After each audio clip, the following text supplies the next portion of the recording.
Miss Faria প্রভাকে। জি আমি। আপনাকে sir ডাকা ছিল না আমার সাথে। জি চলুন। কেবিনে গিয়ে দেখি ম্যানেজার একটা স্টাফের সাথে কথা বলছে। অন্য পাশ ফিরে আমি গিয়ে বললাম, may I come in sir? Yes. বলেই দরজার দিকে তাকালেন। চিরচেনা মুখ দেখে আমি থমকে গেলাম। এ তো কেউ নয়, ফারহান, আমার প্রাক্তন, যাকে আমি এখনো ভালোবাসি। কিন্তু আর কিছু ভাবার আগেই ফারহান বলে উঠল, আমাদের ভয়েস অফ নয়ন ইউটিউব চ্যানেলের রোমান্টিক লাভ স্টোরি গল্প শুনতে এখনই আমাদের চ্যানেলটি সাবস্ক্রাইব করে রাখুন। ধন্যবাদ।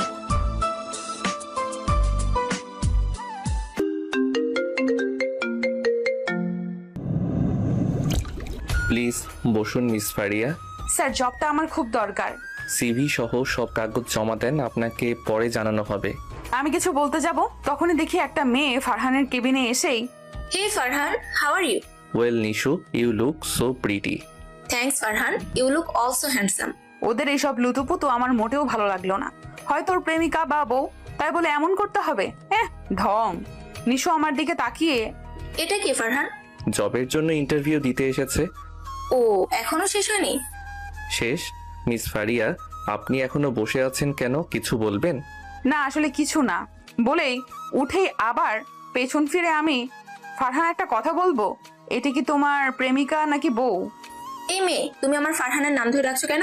আর ফারহান, ও তোমার নাম জানে কি করে? আজই তো আসলে ইন্টারভিউ দিতে, তুমি কি চিনো? না নিশু, আমি ওকে কিভাবে চিনবো, আজই দেখলাম। সরি বলেই বেরিয়ে গেলাম কেবিন থেকে। নিশু যাও, এই ফাইলটা গুলো ঠিক আছে কিনা দেখো গিয়ে।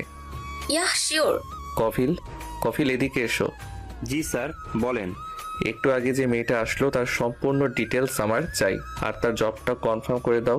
Let's go. Yes sir. 2 ঘন্টা পর। স্যার আসবো? কাম।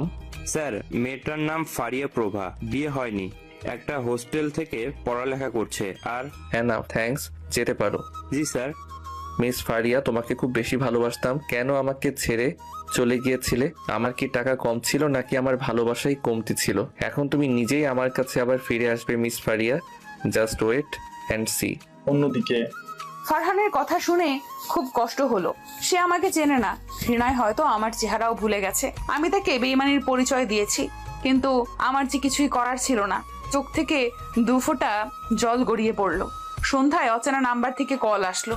2-3 বার বাজার পর রিসিভ করলাম। তখনই, আসসালামু আলাইকুম, কে বলছেন?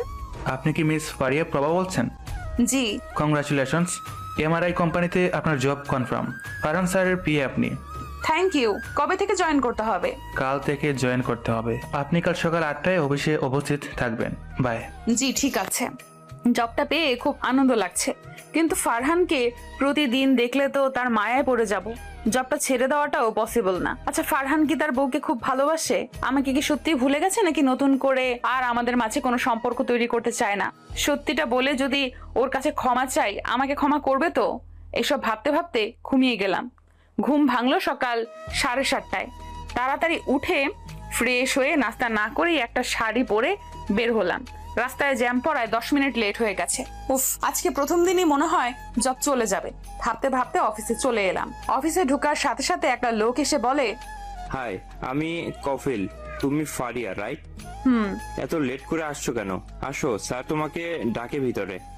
চলুন বলে কফিলের পেছনে যেতে লাগলাম। খুব ভয় করছে যদি জবটা চলে যায়। কেবিনে গিয়ে কফিল বলল, আসবো sir. Yes come. Sir, miss Faria আসছেন। প্রথম দিনই 10 মিনিট লেট, বাকি দিনগুলো তো পড়েই আছে। এভাবে চললে জব করা যাবে না মিস ফারিয়া। কফিল, তুমি যাও এখন। জি স্যার। মিস ফারিয়া বসুন আপনি। জি স্যার, থ্যাঙ্কস বলে বসলাম। নিশু কিছু না বলেই ফারহানের কেবিনে ঢুকে বলল, good morning Farhan. Morning Nishu. Farhan, ওর কি জব কনফার্ম হয়ে গেছে? নিশু, ও আজ থেকে আমার পিএ। হট ফারহান, তাহলে আমি কি? আমার পোস্ট আমি ছেড়ে দিব না, তুমি অন্য জায়গায় পোস্ট করো। বস কে, আমি না তুমি? আমি যা বলছি শুনেছ না? নাও গো। নিশু রেগে চলে গেল কেবিন থেকে। মিস ফারিয়া, ফাইলগুলো কমপ্লিট করে দিন। জি স্যার বলে ফাইল নিয়ে উঠে কেবিন থেকে বের হব তখনই, আপনাকে আমি কোথাও যেতে বলেছি? আমার সামনে বসে সব ফাইল চেক করুন। কিন্তু স্যার। কোনো কিন্তু নয়, এখানে বসেই কাজ করুন। ওকে আজ 1 বছর পর তোমায় এত কাছে পেলাম, দূরে দূরে থাকতে দেই কি করে মাই জান? আমি ফাইলগুলো দেখছিলাম, তখন দেখি তেলাপোকাটা মনের সুখে ফোন টিপছে আর মুচকি মুচকি হাসছে। মাঝে মাঝে আমার দিকে তাকিয়ে তাকিয়ে দেখছে, মনে হয় মোবাইলে কোনো মাইয়ার লগে ইটিস পিটিস করে। শালা বান্দর, তুমি হয়তো আমার কথা ভুলেই গেছো। আমি যে অসম্পূর্ণতায় ভুগছি, তোমার কাছে থাকাটা পসিবল ছিল না আমার। এসব ভাবছি আর তার মায়া ভরা চোখের দিকে তাকিয়ে আছি।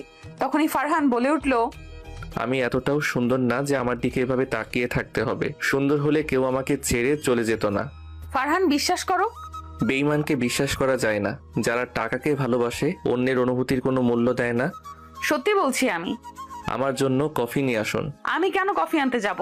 কারণ আপনি আমার পিয়ে। আমি যা বলবো তা শুনতে হবে। Let's go. ওকে বলে বিরক্ত নিয়ে কেবিন থেকে বের হতেই একটা লোকের সাথে ধাক্কা খেয়ে নিচে পড়ে গেলাম। সাথে সাথে এই লোকটাকে ইতর বিলাই গাধা প্লাস্টিক, চোখে দেখেন না উগান্ডা থেকে আমদানি হয়েছে মনে হয়, বলেই উঠতে যাব। তখনই লোকটা হাত বাড়িয়ে দিল। আমি তার হাত ধরে উঠবো, তখনই ফারহান এসে আমাকে আমার হাত ধরে উঠিয়ে দিল আর বলল, আমি ডাকা ছাড়া আমার কেবিনে আসবেন না, ওকে? আর লোকটা আমার দিকে কেমন লোলুপ চোখে তাকিয়ে বলে উঠল, হাউ সুইট। ও সুইট না, মিরাজ শেখ, ওর নাম ফারিয়া প্রভা, আমার পিয়ে। বাট ওকে তো আগে দেখিনি। আমার নিউ পিয়ে। চলুন ভিতরে। আর মিস ফারিয়া, আপনাকে কাজ দিয়েছি, এখানে দাঁড়িয়ে আমাদের কথা শুনতে বলিনি। নিজের কাজ করুন। Let's go. ওকে স্যার বলেই লোকটার দিকে এগিয়ে যাই। সেটা দেখে ফারহান রাগী চোখে আমার দিকে তাকিয়ে আছে। আমিও ফারহানকে রাগানোর জন্য লোকটার কাছে গিয়ে বললাম, হাই, আমি ফারিয়া প্রভা। হ্যালো, আমি মিরাজ শেখ। ধাক্কা দেওয়ার জন্য আই এম সরি, আমি দেখতে পাইনি। ইটস ওকে বলেই চলে গেলাম কফি বানাতে। সেখানে গিয়ে মিরাজ বেটাকে বিড়বিড় করে গালি দিচ্ছিলাম। শালা উগান্ডা, চোখে দেখে না মেয়েদের গায়ের উপর পড়ে, লুচু কোথাকার। আসছি আবার সরি বলতে। আই এম টলি, আমাকে দেখতে পাইনি, গাল বাঁকা করে বললাম। তখনই পেছন থেকে কে যেন বলে উঠলো, বাহ, একদিনে তো ভালোই হাত করে নিয়েছো ফারহানকে। শুনে পেছন ফিরে দেখি নিশু পেতনিটা দাঁড়িয়ে আছেন। তাকে দেখে আমার রাগ উঠে গেল। ও আপনি কি করছেন এখানে? তা কি তোমাকে বলতে হবে নাকি? বলতে হবে। এই মেয়ে, একদিন হলো অফিসে জয়েন করেছো, তোমাকে কেন আমি কৈফিয়ত দিতে যাব? তুমি জানো আমি কে? আমি ফারহানের পিয়ে। কি বললেন? পিএ? সেটা তো ছিলেন, আজ থেকে আমি ফারহানের পিএ। আর অফিস টাইমে কাজ ফেলে এদিক সেদিক ঘোরাফেরা করছেন কেন? যান, নিজের কাজ করুন। তোমার চাকরি তো কেড়ে নিবই আমি, আর তোমাকেও দেখে নিব। আমার কাছে এসে মুখের উপর আঙুল তুলে, আঙুল নাবিয়ে কথা বলুন। মিস নিশু ওরফে ময়দা পেতনি। এই মেয়ে, কি বললে তুমি আমাকে? তো আমি বলেই মুখ বাঁকা করে চলে গেল। আর আমি ওর হিংসা দেখে মিটমিট করে হাসতে লাগলাম। 1 ঘন্টা পর ফারহানের কেবিনের দিকে যেতেই দেখি মিরাজ শেখ ফোনে কথা বলতে বলতে কেবিন থেকে বের হচ্ছে। আমি কিছু না বলেই চলে যেতে নিলে আমার হাত ধরে টান দেয়, আর আমি সাথে সাথে হাত ছেড়ে দিয়ে বলে উঠলাম, এটা কোন ধরনের অসভ্যতামি? কুল বেবি, এত রেগে যাওয়ার কি আছে? তোমার মতো এত সফট মেয়েকে যে কেউ শুতে চাইবে? আর তোমার কোমর যে। বলেই আমার কোমরে হাত দিয়ে দিল, আর আমি সাথে সাথে একটা থাপ্পড় মারলাম।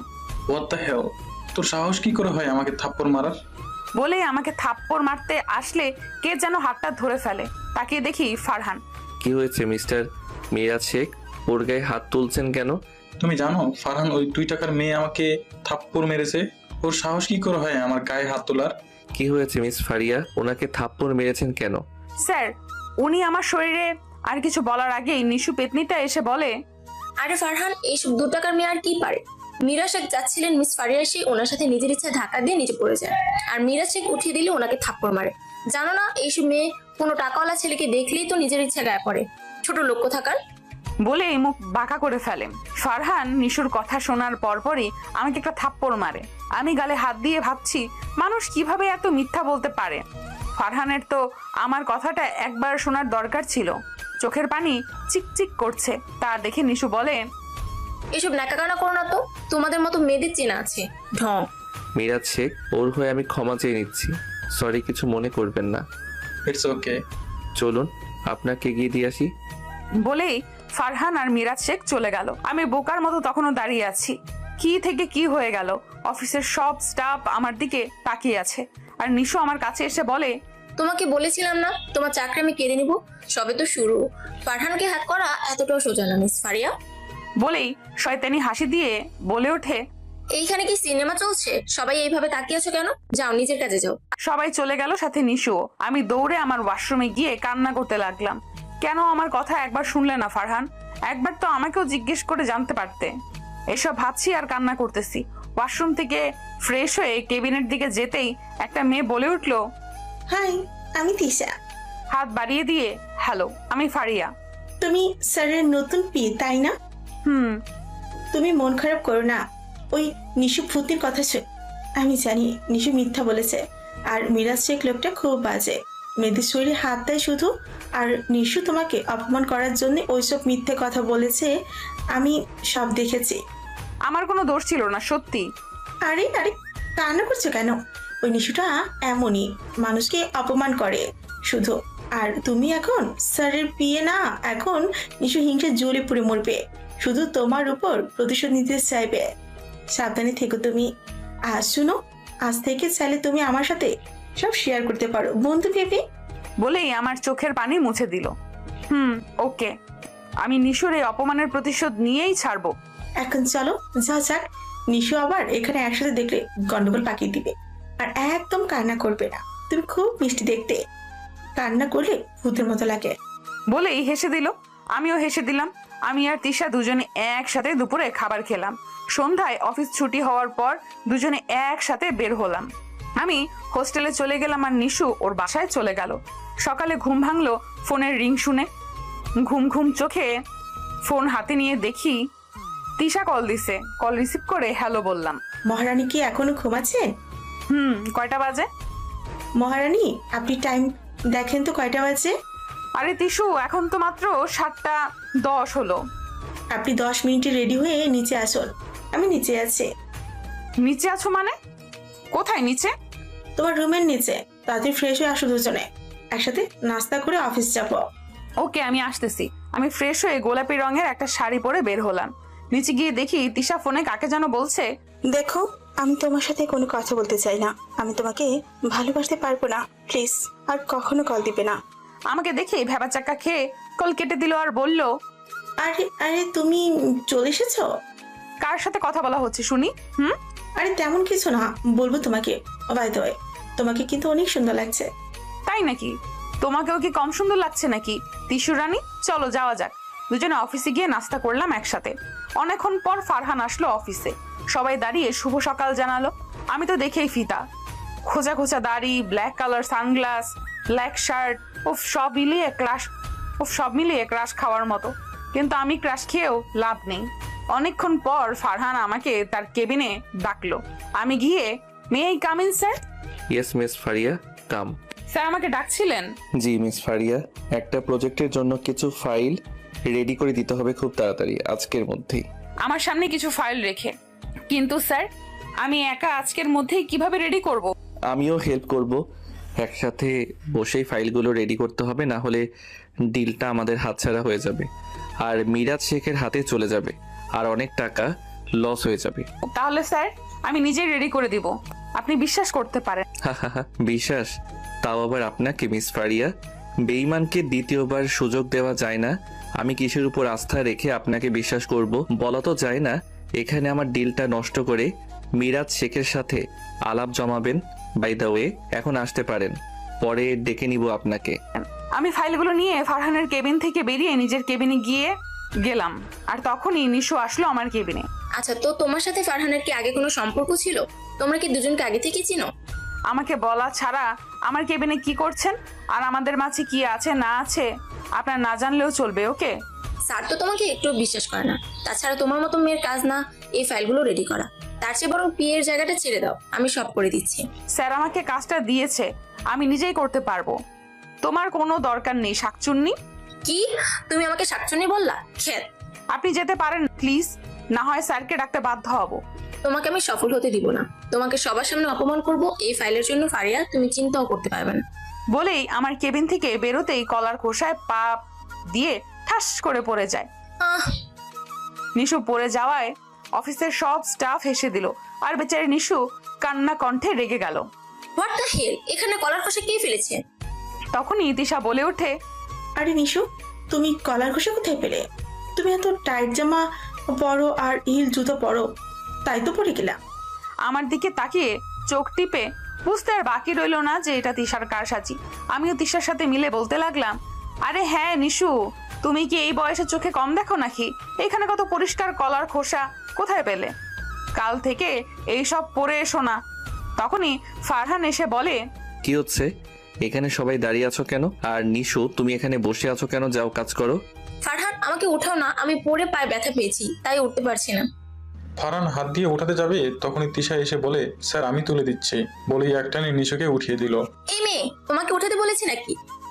আরে আমরা থাকতে স্যার কেন কষ্ট করবে? আর তুমি তো দেখি ঠিকই আছো। বলার সাথে সাথেই নিশু পায়ে হাত দিয়ে উফ কি ব্যথা পায়ে। বলেই পা ধরে ন্যাকা কান্না করতে লাগলো আর বলল, ফারহান আমাকে কোলে করে একটু কেবিনে দিয়ে আসবি প্লিজ। Yeah sure. বলেই কোলে উঠাতে নিলেই আমি বললাম, স্যার আমি আর তিশা মিলে নিয়ে যাচ্ছি, আপাকে কষ্ট করতে হবে না। বলেই তিশা আর আমি নিশুকে নিয়ে কেবিনে নিয়ে যেতে নিলেই নিশু আমাদের ছেড়ে একাই হাঁটতে লাগলো। আমি আর তিশা হেসে দিলাম আর ফারহান বোকার মতো তাকিয়ে আছে নিশুর যাওয়ার দিকে। বুঝলে নিশু, কিছু মানুষ আছে শুধু মেয়ের ছোঁয়ার চেষ্টা করে, সুযোগ পেলেই মেয়েদের কোলে নেওয়ার চেষ্টায় থাকে। আরে আজব, কেউ বললো আর তাকে কোলে নিতে হবে? বলেই চলে যেতে নিলে ফারহান আমার হাত ধরে ফেলে আর বলে, কি বললে তুমি? আমি মেয়েদের ছোঁয়ার চেষ্টা করি আর কোলে নেই, তাই না? আরে স্যার, আপনি এত রেগে যাচ্ছেন কেন? আমি আপনাকে কিছু বলেছি নাকি? দাঁড়াও দেখাচ্ছি। বলেই ফারহান আমাকে কোলে নিয়ে নিল আর আমি হাত পা ছোড়াছুড়ি করে বলতে লাগলাম, স্যার সবাই দেখছে কি করছেন, প্লিজ আমাকে নামান, আমি পড়ে যাব। আমি তোমার মতো বিশ্বাসঘাতক নই যে আমাকে বিশ্বাস করতে পারবে না, পড়বে না। এইভাবেই থাকো, না হয় ফেলে দিব। তোমার সাহস কি করে হয় আমাকে এই কথা বলার? আমি অন্য মেয়েদের ছোঁয়ার চেষ্টা করি? স্যার আর বলবো না, প্লিজ আমাকে নামিয়ে দেন, আমি পড়ে যাব। আমার উপর বিশ্বাস রাখতে পারো, আমি তোমার মতো বিশ্বাসঘাতক না। আমাকে নিয়ে কেবিনে ঢুকলো। আমি বিশ্বাসঘাতক? আপনি আপনার নিশুকে কোলে নিন। আমি কেন নিশুকে কোলে নিব? ওমা, নিশুকে আপনি দু চোখে হারান, আমার তো মনে হয় ভালোবাসেন, আর তাকে তো কোলে নিবেন তাই না? আমি আমার ভালোবাসাকে কোলে নিয়েছি। আমার প্রথম ও শেষ ভালোবাসা তুমি। আমি তো তোমাকে ছেড়ে যাইনি, তুমি আমাকে ছেড়ে চলে গিয়েছো। তোমার জন্য আমি কি করিনি? নিজের সবটা দিয়ে ভালোবেসেছিলাম আর তুমি চলে গিয়েছিলে। একটা বছর আমি কেমন আছি, ভালো আছি কিনা সেটা জানার জন্যেও আমার খোঁজ নাওনি। তোমাকে ছাড়া এক একটা দিন আমার কেমন কেটেছিল সেটা শুধু আমি জানি।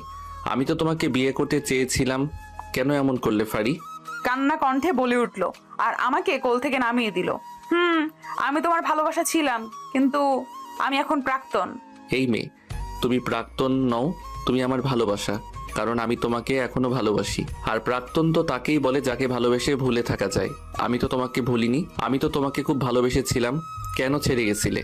কেন? আমার চুলের মুঠি ধরে। ফারহান আমি চাইনি আমার অসম্পূর্ণতা নিয়ে তোমার জীবনে আসতে, আমার কিছুই করার ছিল না। আর বলার কিছু আগেই ফারহান আমার ঠোঁট তার ঠোঁট জোড়ার দখলে করে নিল আর 2 মিনিট পর ছেড়ে দিল আর আমার হাত ধরে টেনে আমাকে নিয়ে অফিস থেকে বেরিয়ে গেল আর আমাকে টেনে নিয়ে গাড়িতে তুললো। আমি ভয়ে বললাম, স্যার গাড়িতে কেন তুললেন আমাকে? ফারহান কিছু না বলে আমাকে সিট বেল্ট বেঁধে দিল। কিছু বলছে না সে, 2 চোখ লাল হয়ে আছে, গম্ভীর ভাব নিয়ে গাড়ি চালাতে লাগলো। আমি অসহায় হয়ে জিজ্ঞেস করলাম, স্যার কোথায় যাচ্ছি আমরা, বলবেন প্লিজ? একটা কথাও বলবে না তুমি, না হলে খুব খারাপ হয়ে যাবে। চোখ গরম করে, স্যার কালকের জন্য যে ফাইলগুলো রেডি করতে বলেছেন ওগুলোর কি হবে স্যার? ফারহান কিছু না বলে কাকে যেন কল দিল আর বলল, হ্যালো কফিল, মিস ফারিয়ার কেবিনে কিছু ফাইল আছে, আজকের মধ্যেই ফাইলগুলো রেডি হওয়া চাই, যাতে কোনো ভুল না হয়। আর আমি আজকে আর অফিসে যাব না, সব যেন ঠিক থাকে। ওকে নাও বাই। ফারহান কল কেটে নিশ্চুপভাবে গাড়ি চালাতে লাগলো। স্যার আমরা কোথায় যাচ্ছি? আর আজকে অফিসে যাবেন না কেন স্যার? প্লিজ, আমি হোস্টেলে যাব, প্লিজ স্যার। আর একটা কথা বললে তোমাকে এখনই চলতি গাড়ি থেকে ফেলে দিব। Just shut up. আমি ভয়ে আর কোনো কথা বললাম না। কিছু দূর যাওয়ার পর একটা বাসার সামনে গাড়ি থামালো ফারহান আর আমাকে টেনে গাড়ি থেকে নামালো। গাড়ি থেকে নেমে দেখি বড় বড় করে লেখা কাজী অফিস। এটা দেখে আমার কলিজা শুকিয়ে গেল আর চোখ বড় বড় করে ফারহানের দিকে তাকালাম। এখন নিশ্চয়ই বুঝতে পারছো তোমাকে কোথায় নিয়ে এসেছি। স্যার আমাকে এখানে কেন নিয়ে এসেছেন? ও গড মিস ফারিয়া, আপনি জানেন না কাজী অফিসে মানুষ কেন আসে? স্যার প্লিজ এমনটা করবেন না, আমি আপনাকে বিয়ে করতে পারবো না। মিস ফারিয়া, তোমার জন্য একটা বছর আমি অনেক কষ্ট পেয়েছি। তুমি কি ভাবছো এখন তুমি পার পেয়ে যাবে? তোমার জীবন নরক করে দিব আমি। স্যার আমি আর কখনো আপনার সামনে আসবো না আজকের পর থেকে, আমার ছায়াও দেখবেন না, আপনি প্লিজ এমন করবেন না। ফারহান কোনো উত্তর না দিয়ে আমাকে টেনে ভেতরে নিয়ে যায় আর জোর করে আমাকে বিয়ে করে নেয়। এটা সবটা আমার কাছে যেন স্বপ্ন, ঘুম ভাঙলেই সব ঠিক আগের মতো হয়ে যাবে। গাড়ি নিজ গতিতে চলছে, আমি রোবটের মতো গাড়িতে বসে আছি আর ভাবছি 1 বছর আগের কথা। সেদিন ছিল আমার খালাতো ভাই তানভীরের বিয়ে। আমি কখনো শাড়ি পরিনি, শখ করেই সেদিন প্রথম পরেছিলাম। ইউটিউব দেখে দেখে শাড়ি পরে বের হলাম, সবার সাথে আড্ডা দিলাম। এক এক করে সবাই হলুদ দিল ভাইয়াকে। আমি শাড়ি সামলাতে না পেরে উপরে যাচ্ছিলাম শাড়ি চেঞ্জ করতে। অন্ধকারে সিঁড়ি দিয়ে ওঠার সময় ধাক্কা খেয়ে পড়ে যেতে নিলেই কেউ ধরে ফেলে। আমি চোখ বন্ধ করে চোর বলে চিৎকার দিতেই লোকটি আমার মুখ চেপে ধরে আর বলে, এই চুপ চুপ, প্লিজ চিৎকার করবেন না। আমি ফারহান, তানভীরের বন্ধু। মোবাইলের ফ্ল্যাশ জ্বালিয়ে ওনার মুখের উপর ধরে বলেই মুখ থেকে হাত ছেড়ে দিল। ও গড, বাঁচলাম। কিন্তু আপনি এখানে কি করছেন? না, আসলে আমি ছাদে গিয়েছিলাম বাতাস খেতে। ছি, কি গন্ধ সিগারেটের, ইয়াক। আপনি সিগারেট খেতে গেছিলেন ছাদে, তাই না? না মানে, জি। এখন আমি সবাইকে বলবো আপনি সিগারেট খান। আরে আপনি তো অনেক কিউট একটা পিত্তলি। বলেই ফারহান ফারিয়ার একটা ছবি তুলে নিল আর তাকে দেখিয়ে বলল, অনেক কিউট না? আমি তাকিয়ে দেখি আমার পেট থেকে শাড়িটা একটুখানি সরে গিয়েছে। তাড়াতাড়ি শাড়িটা ঠিক করে নিলাম। এখন যদি তুমি সবাইকে বলো আমি সিগারেট খাই, তাহলে এই ছবি আমি সবাইকে দেখাবো। আমি কাউকে বলবো না আপনি সিগারেট খান, প্লিজ এটা ডিলিট করে দিন না। বুঝবো কিভাবে তুমি সত্যি বলছো? এখন থাক, পরে না হয় ডিলিট করে দিব। বলেই শয়তানি হাসি দিয়ে চলে গেল। আমি মনে মনে গালি দিতে দিতে উপরে গিয়ে শাড়ি চেঞ্জ করে একটা প্লাজো আর শার্ট পরে ঘুমিয়ে গেলাম। সকালে আম্মুর ডাকে ঘুম ভাঙে। ফারিয়া, এই ফারিয়া ওঠ, কয়টা বাজে খেয়াল আছে? ওঠ। আম্মু আরেকটু ঘুমাই না। এটা কি আমাদের বাসা নাকি যে এত লেট করে ঘুম থেকে উঠবি? সবাই রেডি হয়ে গেছে, তোর ভাইয়া রেডি হয়ে যাচ্ছে, তোকে রেডি হতে বলেছে, বউ আনতে যাবে, চল উঠ। আমি উঠে ফ্রেশ হয়ে নাস্তা করলাম, একটা লেহেঙ্গা পরে হালকা সেজে চুল ছেড়ে দিলাম। চুড়ি পরতে পরতে নিচে যাচ্ছি, এমন সময় একটা ধাক্কা খেলাম আর চুড়িগুলো পড়ে গেল। রাগে চোখে তাকিয়ে দেখি ফারহান। ফারহানকে দেখে রাগ আরো বেশি উঠে গেল। আচ্ছা, সব সময় ধাক্কা আমার সাথেই কেন খেতে হবে আপনার, বলুন তো? চোখে দেখেন না আপনি? চোখে হাতে নিয়ে হাঁটেন যত সব। ফারহান আমার দিকে তখনও ড্যাব ড্যাব করে তাকিয়ে আছে। আমি ওর চোখের সামনে তুড়ি বাজিয়ে বললাম, ও হ্যালো, আপনাকেই বলছি, কানে শুনতে পান না নাকি? ফারহান কিছু না বলে চুড়িগুলো তুলে আমার হাত ধরে পরিয়ে দিল আর বলল, সারা জীবন চুরি পরানোর দায়িত্ব দিবে আমাকে? কি বললেন আপনি? ইয়ে মানে আপনার নামটাই তো জানা হলো না, নামটা যদি বলতেন। আমার নাম ফারিয়া প্রভা। বাহ, অনেক সুন্দর নাম, ঠিক তোমার মতো। বলেই গাড়িতে উঠলাম। এক এক করে আমি উঠে বসলাম আর কোথা থেকে ফারহান এসে আমার সাথে বসলো।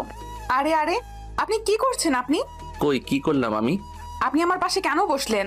আর কোথাও তো জায়গা নেই বসার, তাছাড়া আমার ভালো লেগেছে, বসেছি। তোমার কি তাতে? নাকি আমার মতো স্মার্ট একটা ছেলে পাশে বসাতে অস্বস্তি হচ্ছে?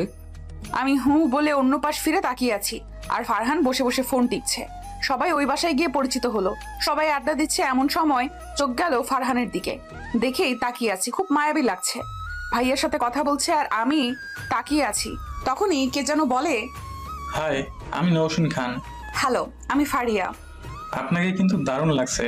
থ্যাঙ্কস। ওয়েলকাম। একটু সোজা হয়ে দাঁড়ান। কেন? কিছু না বলে আমার কপালে হাত দিয়ে টিপটা ঠিক করে দিল। আসলে টিপটা বাঁকা হয়ে গেছে আপনার। থ্যাঙ্কস। নওশিনের সাথে কথা বলতেছি হেসে হেসে। এমন সময় দেখি ফারহান আমার দিকে কেমন করে তাকিয়ে আছে। আমি তা দেখে আরো বেশি করে হেসে কথা বলতে লাগলাম নওশিনের সাথে। আচ্ছা, আমি কি আপনার নাম্বারটা পেতে পারি? আর কিছু বলার আগেই ফারহান বলে ওঠে, ব্রো, ও তো ফোন ইউজ করে না, তাই না বউ? ওইদিকে চলো তো বউ, তোমার সাথে কথা আছে। ফারহানের মুখে বউ ডাক শুনে আমি স্তব্ধ হয়ে গেছি। কি বলে ও? আরে কি বলছেন এসব? আমি কেন আপনার বউ? আর কিছু বলার আগেই আমাকে টেনে নিয়ে গেল একটা দেওয়ালের সাথে, হাত চেপে ধরে বলে, ওই ছেলের সাথে কিসের এত কথা তোমার? হাত ছাড়ুন, আমি আপনার বউ হতে যাব কেন? আর কার সাথে কি বলবো? এটা আমার ইচ্ছা, আপনার কি? আমার সব। তুমি কোন ছেলের সাথে কথা বলতে পারবে না এটাই শেষ কথা। 1000 বার বলবো, আপনি কে বাধা দেওয়ার? বললে আমার থেকে খারাপ কেউ হবে না। আর টিপ পড়ার দরকার নেই। নেক্সট টাইম টিপ পড়লে আমাকে জিজ্ঞেস করবে ঠিক হয়েছে কিনা। ওকে? বইয়েই গেছে আপনাকে জিজ্ঞেস করতে। আমার এই কথাটি বলে চলে যেতে নিলেই ফারহান ফারিয়ার কোমর ধরে টেনে আবার দেয়ালের সাথে চেপে ধরে আর ফারিয়ার মুখের উপর তার মুখটা নিয়ে আসে। ফারিয়ার সাথে সাথে চোখ বন্ধ করে ফেলে। যেটা করতে চাইছি বেশি বাড়াবাড়ি করলে কিন্তু রেহাই পাবে না। বলেই চলে গেল আর আমি বোকার মতো দাঁড়িয়ে আছি। শালা গরু ইতর টিকটিকি, আমি কি করব না করব তোকে জিজ্ঞেস করতে হবে, লুচু একটা, বলে গালি দিতে লাগলাম মনে মনে। ভাইয়ের বিয়ে সম্পূর্ণ হলো, বউ নিয়ে সবাই বাসায় চলে গেল। রাতে সবাই বসে আড্ডা দিচ্ছে, খেয়াল করলাম ফারহান নেই। ওকে না দেখতে পেয়ে কেমন জানি হচ্ছিল, এদিক ওদিক করছিলাম। পেছন থেকে এসে ফারহান বলে উঠলো, কাউকে কি খুঁজছো তুমি? খুঁজবো আমি? আমি কিন্তু জানি কাকে খুঁজছো। এখানে তো সবাই আছে, আমি ছিলাম না। আমি ভুল না বললে সত্যি আমাকেই খুঁজছো?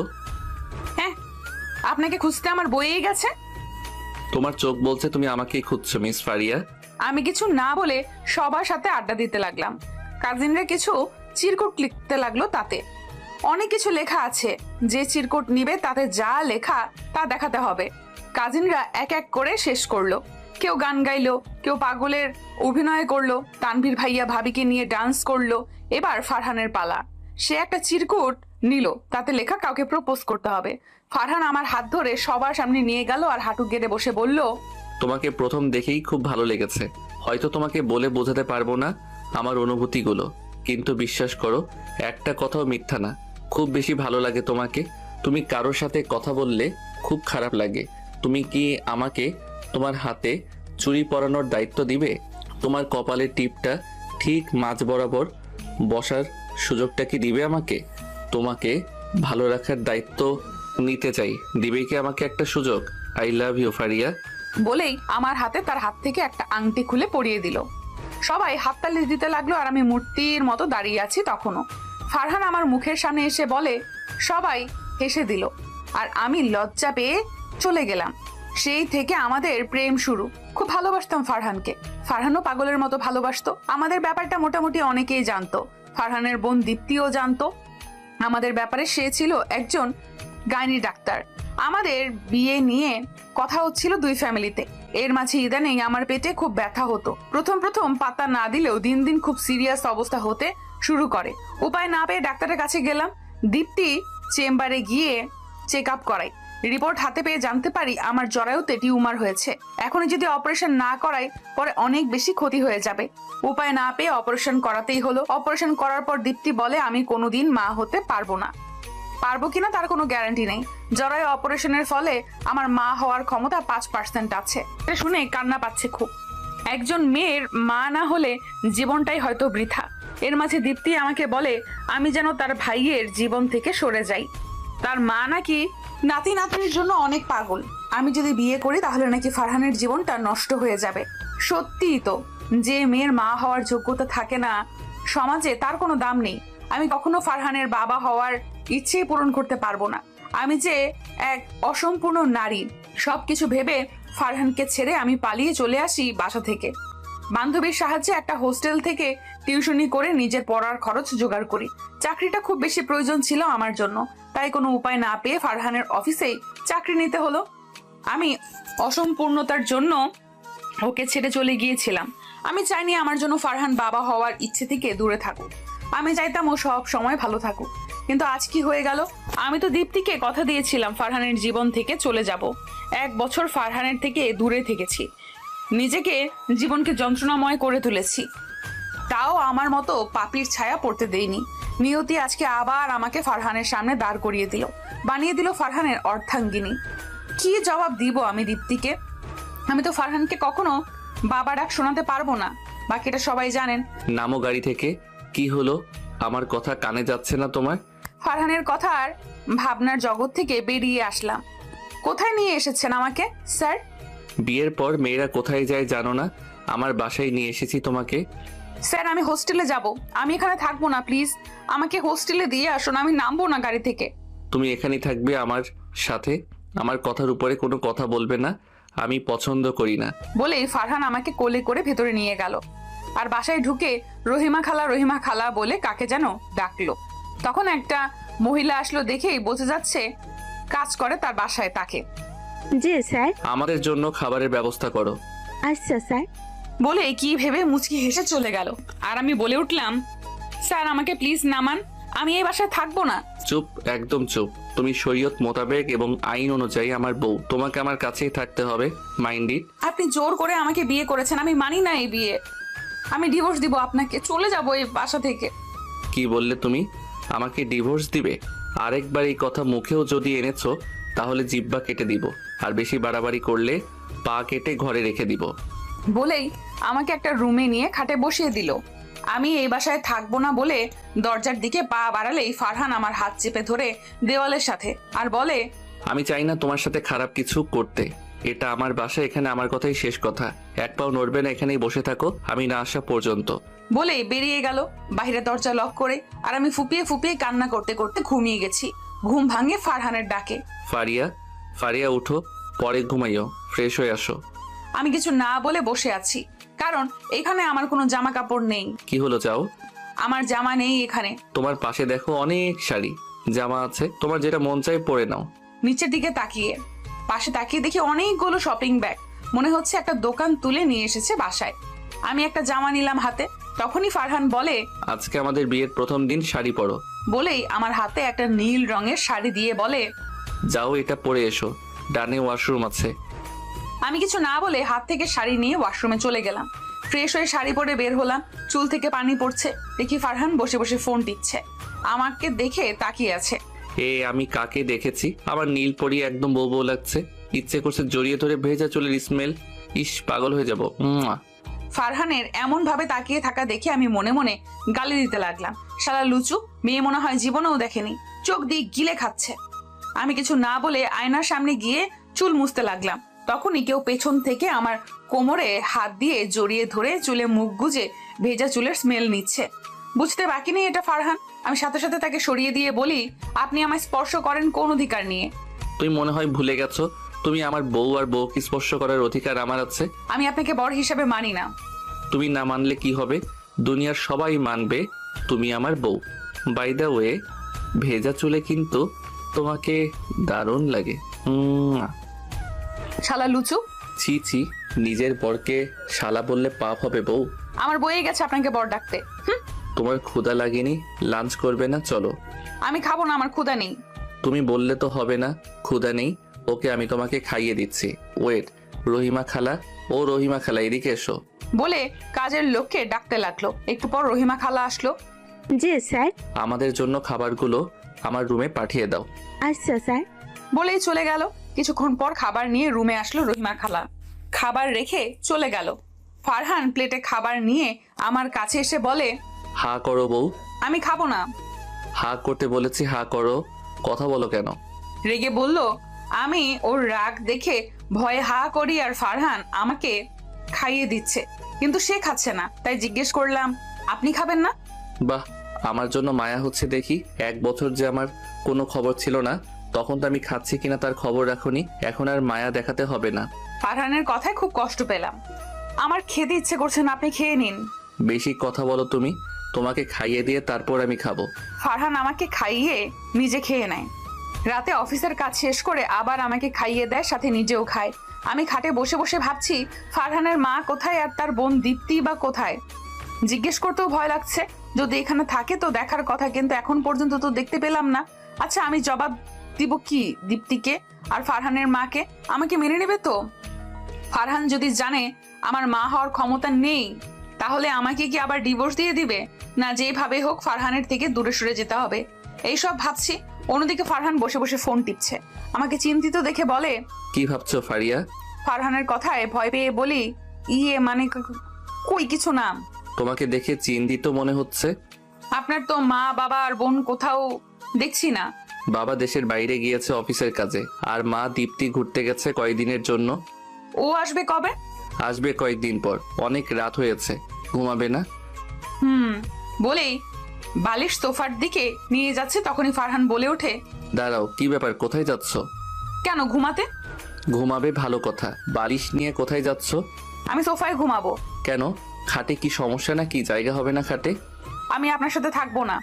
আমার সাথে থাকবে না তো কার সাথে থাকবে? তুমি ভুলে গেছো নাকি তুমি আমার বিয়ে করা বউ? আমি আপনাকে বর মানি না, আমাকে জোর করে বিয়ে করেছেন। আমি আমার ভালোবাসাকে বিয়ে করেছি, তুমি আমার বউ এখন। আমি আপনার ভালোবাসা 1 বছর আগে ছিলাম, এখন আমি আপনাকে ভালোবাসি না। আমি প্রাক্তন আপনার, আপনি জোর করে বিয়ে করেছেন আমাকে। তোমার কাছে আমি প্রাক্তন ছিলাম, কিন্তু আমার কাছে তুমি আমার ভালোবাসা ছিলে। কখনোই তোমাকে প্রাক্তন ভাবিনি। আর আজ থেকে তুমি আমার বউ, এটা মাথায় রাখবে। কিছু দরকার হলে রহিমা খালাকে বলবে এনে দিতে। ঘরের বাইরে যাবে না, এখন খাটে এসে ঘুমাও। আমি থাকবো না আপনার সাথে, আমি সোফায় ঘুমাবো। আর আমাদের ডিভোর্স পেপার তৈরি করুন, আমি চলে যাব। ডিভোর্সের কথা শুনে ফারহান আমাকে টেনে তার সাথে মিশিয়ে আমার ঠোঁটে তার ঠোঁট ডুবিয়ে দেয় আর জোরে একটা বাইট কামড় দিয়ে বসিয়ে দেয়। আমি ব্যথায় কোকিয়ে উঠি, আমার চোখের কোণে পানি জমে যায়। ফারহান আমাকে ছেড়ে দেয়, ঠোঁটে হাত দিয়ে দেখি রক্ত বেরিয়ে গেছে। আর কখনো ডিভোর্সের কথা মুখে আনলে এর চেয়েও খারাপ হবে। বলেই আমাকে বুকে নিয়ে জড়িয়ে ধরে শুয়ে পড়ে আর আমি কান্না করতে করতে ঘুমিয়ে পড়ি। আর সকালে উঠে দেখি আমি অচেনা একটা ঘরে শুয়ে আছি। আমি উঠে বসে কোথায় আছি বোঝার চেষ্টা করছি। এর মধ্যে ফারহান কফি নিয়ে রুমে আসলো। ওকে দেখে সব মনে পড়লো আর আমি রাগ দেখেও না দেখার ভান করে অন্য পাশ ফিরে বসে আছি। ফারহান কফি রেখে আমাকে পেছন থেকে জড়িয়ে ধরে বলে, গুড মর্নিং সোনা বউ। কিসের বউ? কার বউ? আমি কারো বউ না। আর আপনি আমাকে যখন তখন জড়িয়ে ধরেন কেন? নিজের বউকে না জড়িয়ে ধরলে কাকে ধরবো? আচ্ছা যাই হোক, ফ্রেশ হয়ে আসো, যাও একসাথে কফি খাবো। তাড়াতাড়ি আমার অফিসে যেতে হবে। আমিও যাব অফিসে। ওকে। আর একটা কথা, মিরাজ শেখ আসবে, ওনার থেকে দূরে থাকবে। আর সেদিন থাপ্পড় মারার জন্য আমি সরি বউ, আমি জানি দোষ তোমার ছিল না। তখন নিশু আর মিরাজ শেখের কথা শুনে রাগ হয়েছে খুব, কিন্তু পরে তিশা আমাকে সব বলেছে। আমি সত্যি সরি। আমি কিছু না বলে ওয়াশরুমে চলে গেলাম। ফ্রেশ হয়ে বের হলাম আর ফারহান আমাকে কফি হাতে দিল। আমি কফিতে একটা চুমুক দিয়ে রেখে বললাম, ভালো হয়েছে, রেডি হয়ে আসুন। ফারহান রেডি হলো, আমিও রেডি হলাম। ফারহান এসে বলে, আমি রেডি, চলো। আমি আপনার সাথে যাব না, আমি রিক্সা করে চলে যাব, আপনি চলে যান। আমার সাথে যাবে না মানে? রিক্সায় কেন যাবে? আপনার সাথে গেলে সবাই খারাপ ভাববে। কে খারাপ ভাববে? তুমি আমার বউকে কি ভাবলো তাতে আমার কি? আমার সাথে যেতে হবে, এটাই শেষ কথা। ফারহানের জোরাজোরিতে তার সাথে একসাথে গাড়িতে গেলাম। অফিসে সবাই আমাদের দিকে তাকিয়ে আছে ফারহানের সাথে আমাকে দেখে। ফারহানকে দেখে সবাই দাঁড়িয়ে গুড মর্নিং বলল। তখনই নিশু এসে হে ফারহান, গুড মর্নিং বলে হাক করতে নিলেই আমি সামনে চলে আসি আর নিশু আমার সাথে হাক করে। আমাকে দেখে রেগে বলে ওঠে, আমি তোমার সাথে হাক করতে চাইছি নাকি? একটা ছেলেকে জড়িয়ে ধরতে লজ্জা করে না? তুমি চুপ করো। আর ফারহান, ও তোমার সাথে কেন? নিশু ও আর কিছু বলার আগেই আমি বলি, আসলে আসার সময় গাড়ি পাচ্ছিলাম না তো, তাই স্যারকে আসতে দেখে রিকোয়েস্ট করলাম আমাকে নিয়ে আসতে। ও, তোমাদের মতো মেয়েরা তো স্মার্ট ছেলে দেখলে আরো কত কিছুর বাহানা দেয়। নিশু ঠিকভাবে কথা বলো। এর মধ্যেই কফিল এসে বলে, স্যার আজকে তো মিটিং আছে, একটু পরেই সবাই আসবে। আর আমি ফাইলগুলো সব ঠিক করছি, কাইন্ডলি দেখবেন, চলুন। ওকে চলো। আর মিস ফারিয়া, আপনিও আসুন আমার কেবিনে। জি স্যার, আসছি বলেই ফারহানের কেবিনে গেলাম। কফিলের ফাইলগুলো খুব মনোযোগ দিয়ে দেখছে ফারহান আর আমি ফারহানের দিকে তাকিয়ে আছি। অন্যরকম একটা টান অনুভব হয় ফারহানের প্রতি, খুব মায়া কাজ করে। কিন্তু আমাকে মায়ায় জড়িয়ে গেলে হবে না, সবার কপালে সব সুখ বেশি দিন থাকে না, হয়তো আমি তাদের মধ্যে একজন। এইসব ভাবছি, এর মধ্যে ফারহানের ডাক পড়লো। মিস ফারিয়া। তখন ভাবনার জগতে আমি। মিস ফারিয়া, এদিকে আসুন। ফাইলের দিকে তাকিয়ে আমি কিছু না বলায় ফারহান এবার একটু জোরেই ডাকলো। মিস ফারিয়া, আপনি কি দাঁড়িয়ে দাঁড়িয়ে ধ্যান করছেন? জোরে তার ডাকে অপ্রস্তুত হয়ে আমি বললাম, জি স্যার। এইদিকে আসুন, আমার পাশে এসে বসুন। কেন স্যার? প্রজেক্টের কাজ সম্পর্কে বুঝিয়ে দিব, কিভাবে কি করতে হবে। আমি ভয়ে ফারহানের পাশে গিয়ে বসলাম। একটা জিনিস বারবার জিজ্ঞেস করেছি, একটুও রাগ দেখায়নি, বরং সুন্দর করে সব বুঝিয়ে দিয়েছে। কিছুক্ষণ পর মিরাজ শেখ সহ সব ম্যানেজাররা আসলো ডিল ফাইনাল করতে। ফারিয়া খুব সুন্দর করে উপস্থাপনা করলো। সবচেয়ে সুন্দর প্রজেক্ট ও ভালো উপস্থাপনার জন্য ফারহানের কোম্পানির সাথে ডিলটা ফাইনাল হলো। ফারহান অনেক খুশি ডিলটা হাতে পেয়ে। কালকের জন্য পার্টি অ্যারেঞ্জ করেছে, আমাকে বেশ কয়েকবার ধন্যবাদ জানালো। দুপুরে একসাথে লাঞ্চ করলো আমার সাথে। আমি না বলার পরেও জোর করলো। সন্ধ্যায় অফিস ছুটির পর অফিস থেকে বের হয়ে আমি হোস্টেলের উদ্দেশ্যে পা বাড়াতেই কেউ হাত ধরে ফেলে। ভয়ে পেছন ফিরে তাকাতেই দেখি ফারহান হাত ধরে দাঁড়িয়ে আছে। স্যার আপনি? কেন, অন্য কাউকে আশা করেছিলে বুঝি? না স্যার, কিছু বলবেন? কোথায় যাচ্ছ? কেন স্যার, হোস্টেলে যাচ্ছি। তুমি আমার বউ, আমি চাই না আমার বউ হোস্টেলে থাকুক। তাছাড়া আমার একটা বাড়ি আছে, এমন তো নয় যে আমি আমার বউকে বাড়িতে জায়গা দিতে পারবো না। দেখুন স্যার, আপনি কিন্তু বাড়াবাড়ি করছেন, আমি যাব না আপনার সাথে। বলেই চলে যেতে নিলে ফারহান বলে, তুমি আমার সাথেই যাবে? আমার হাত ধরে টেনে গাড়িতে তুলে ফেলে। ফারহানের জেদের কাছে হার মেনে তার বাড়িতেই আসতে হলো। আমি বাসায় গিয়ে চুপ করে বসে আছি। আমাকে এইভাবে বসে থাকতে দেখে ফারহান বলে, মহারানীর কি হয়েছে, এভাবে বসে আছেন কেন? আমি কিছু না বলায় ফারহান আবার বলে, কি হলো, ফ্রেশ হবেন না মহারানী? মন খারাপ করে বসে থাকলে কিন্তু প্যাঁচার মতো দেখায়। বলেই হেসে দিল। আমি রাগী চোখে ফারহানের দিকে তাকালাম। তা দেখে ফারহান বলে, এইভাবে প্যাঁচার মতো তাকালে ভয় লাগে, যান ফ্রেশ হয়ে আসুন। আমি ফ্রেশ হব না, আর আমাকে পেঁচার মতো লাগলে তোর কি? তোকে বলছি আমার দিকে তাকাতে? ইস, কতদিন পর তুমি আমাকে তুই করে কথা বললে। তবে যাই হোক, আমার বউয়ের দিকে তো আমিই তাকাবো, তাই না? বললেই আমাকে কোলে তুলে নিল। এই কি করছেন, আমাকে কোল থেকে নামান। না, আমার বউটা অনেক জেদ ধরেছে, সে নাকি ফ্রেশ হবে না, তাই আমি তাকে ফ্রেশ করে দিব। বলেই ডেভিল স্মাইল দিল আর আমাকে নিয়ে ওয়াশরুমের দিকে যেতে লাগলো।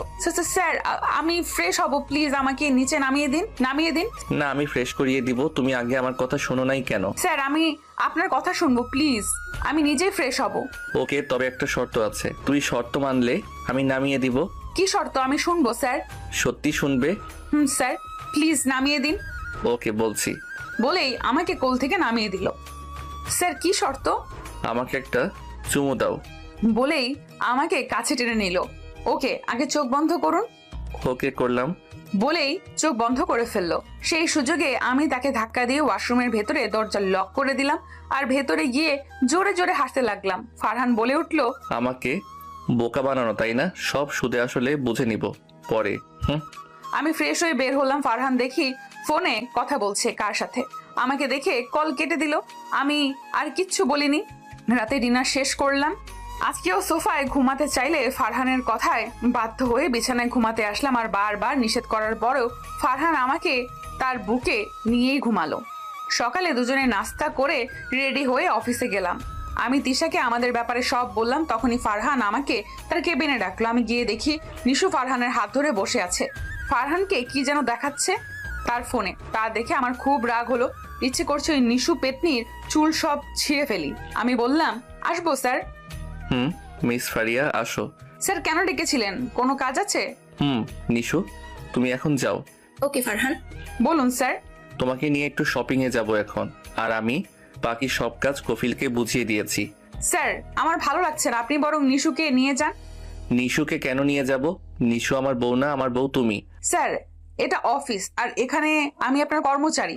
অফিস হোক আর বাসা, তুমি আমার বউ, আমি যা বলবো তাই হবে। প্লিজ স্যার, আমি যাব না, আপনি বরং নিশুকে নিয়ে যান, সে অনেক খুশি হবে। চুপচাপ আমার সাথে এসো, বেশি কথা বললে কোলে করে সবার সামনে থেকে নিয়ে যাব। আপনি যান, আমি আসছি। ফারহান চলে গেল। সে যাওয়ার পর আমিও গেলাম শপিং মলে।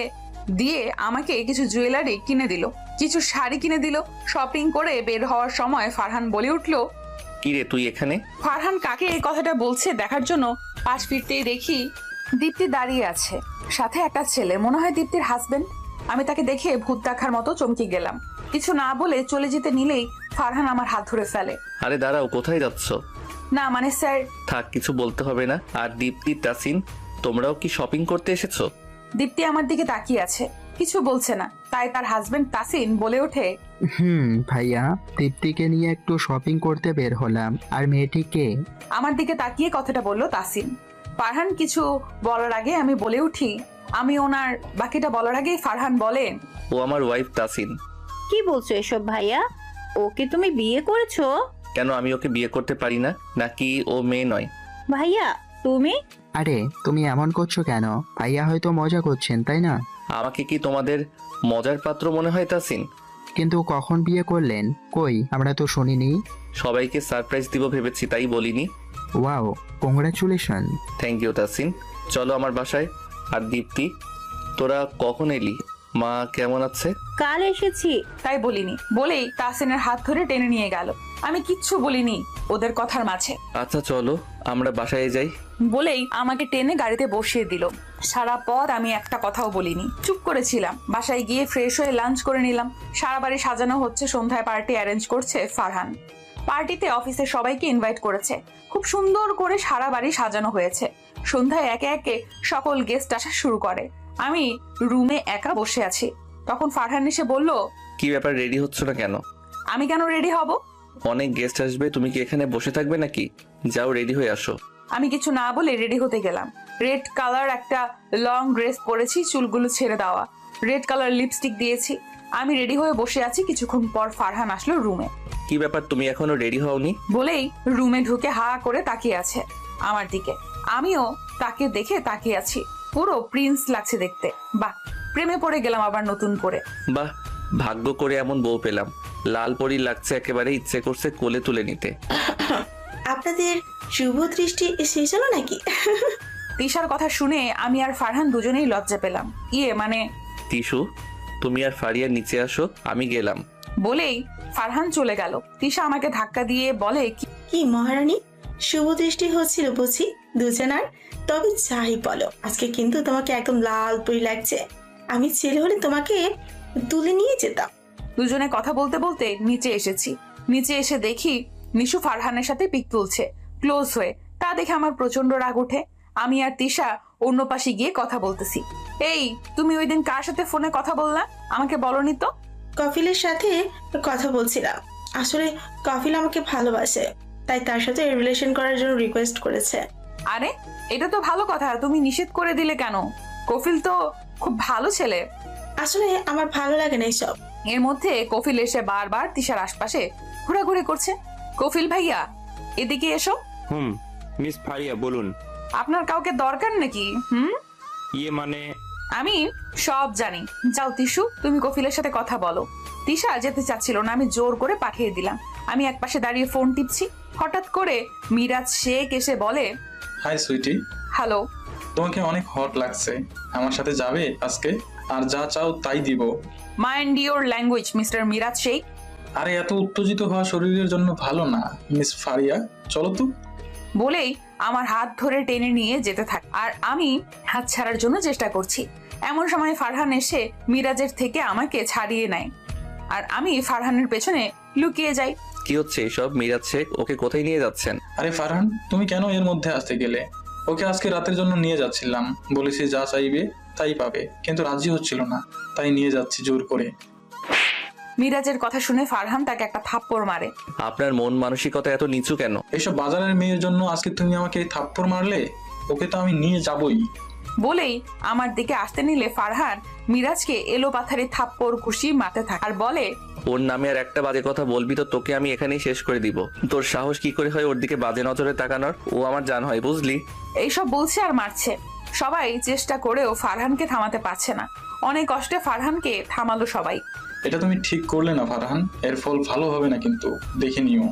তোকে যেন আমার চোখের সামনে না দেখি আর। ওকে এখান থেকে বের করে দাও কফিল। মিরাজ শেখ চলে গেল। সবাই ভয়ে চুপ করে রইল, কেউ কিছু বলছে না। আমি একপাশে দাঁড়িয়ে আছি। এতক্ষণ যা হলো সব আমার মাথার উপর দিয়ে গেল। কি হয়ে গেল? ফারহান আমাকে নিয়ে গেল সবার সামনে আর সবাইকে উদ্দেশ্য করে বলল, আমি প্রথমেই দুঃখিত আপনাদের সবার আনন্দ নষ্ট করার জন্য। মেয়ে জাতিকে নিয়ে এমন বাজে মন্তব্য আমার অপছন্দ। তাছাড়া আপনারা সকলেই জানেন আজকের এই পার্টি আমাদের অফিসে যে ডিলটা সম্পূর্ণ হয়েছে তাকে ঘিরে। কিন্তু আমি আপনাদের সবাইকে আজকে আরো একটা কথা জানাতে চাই। মিস ফারিয়া আমার ওয়াইফ।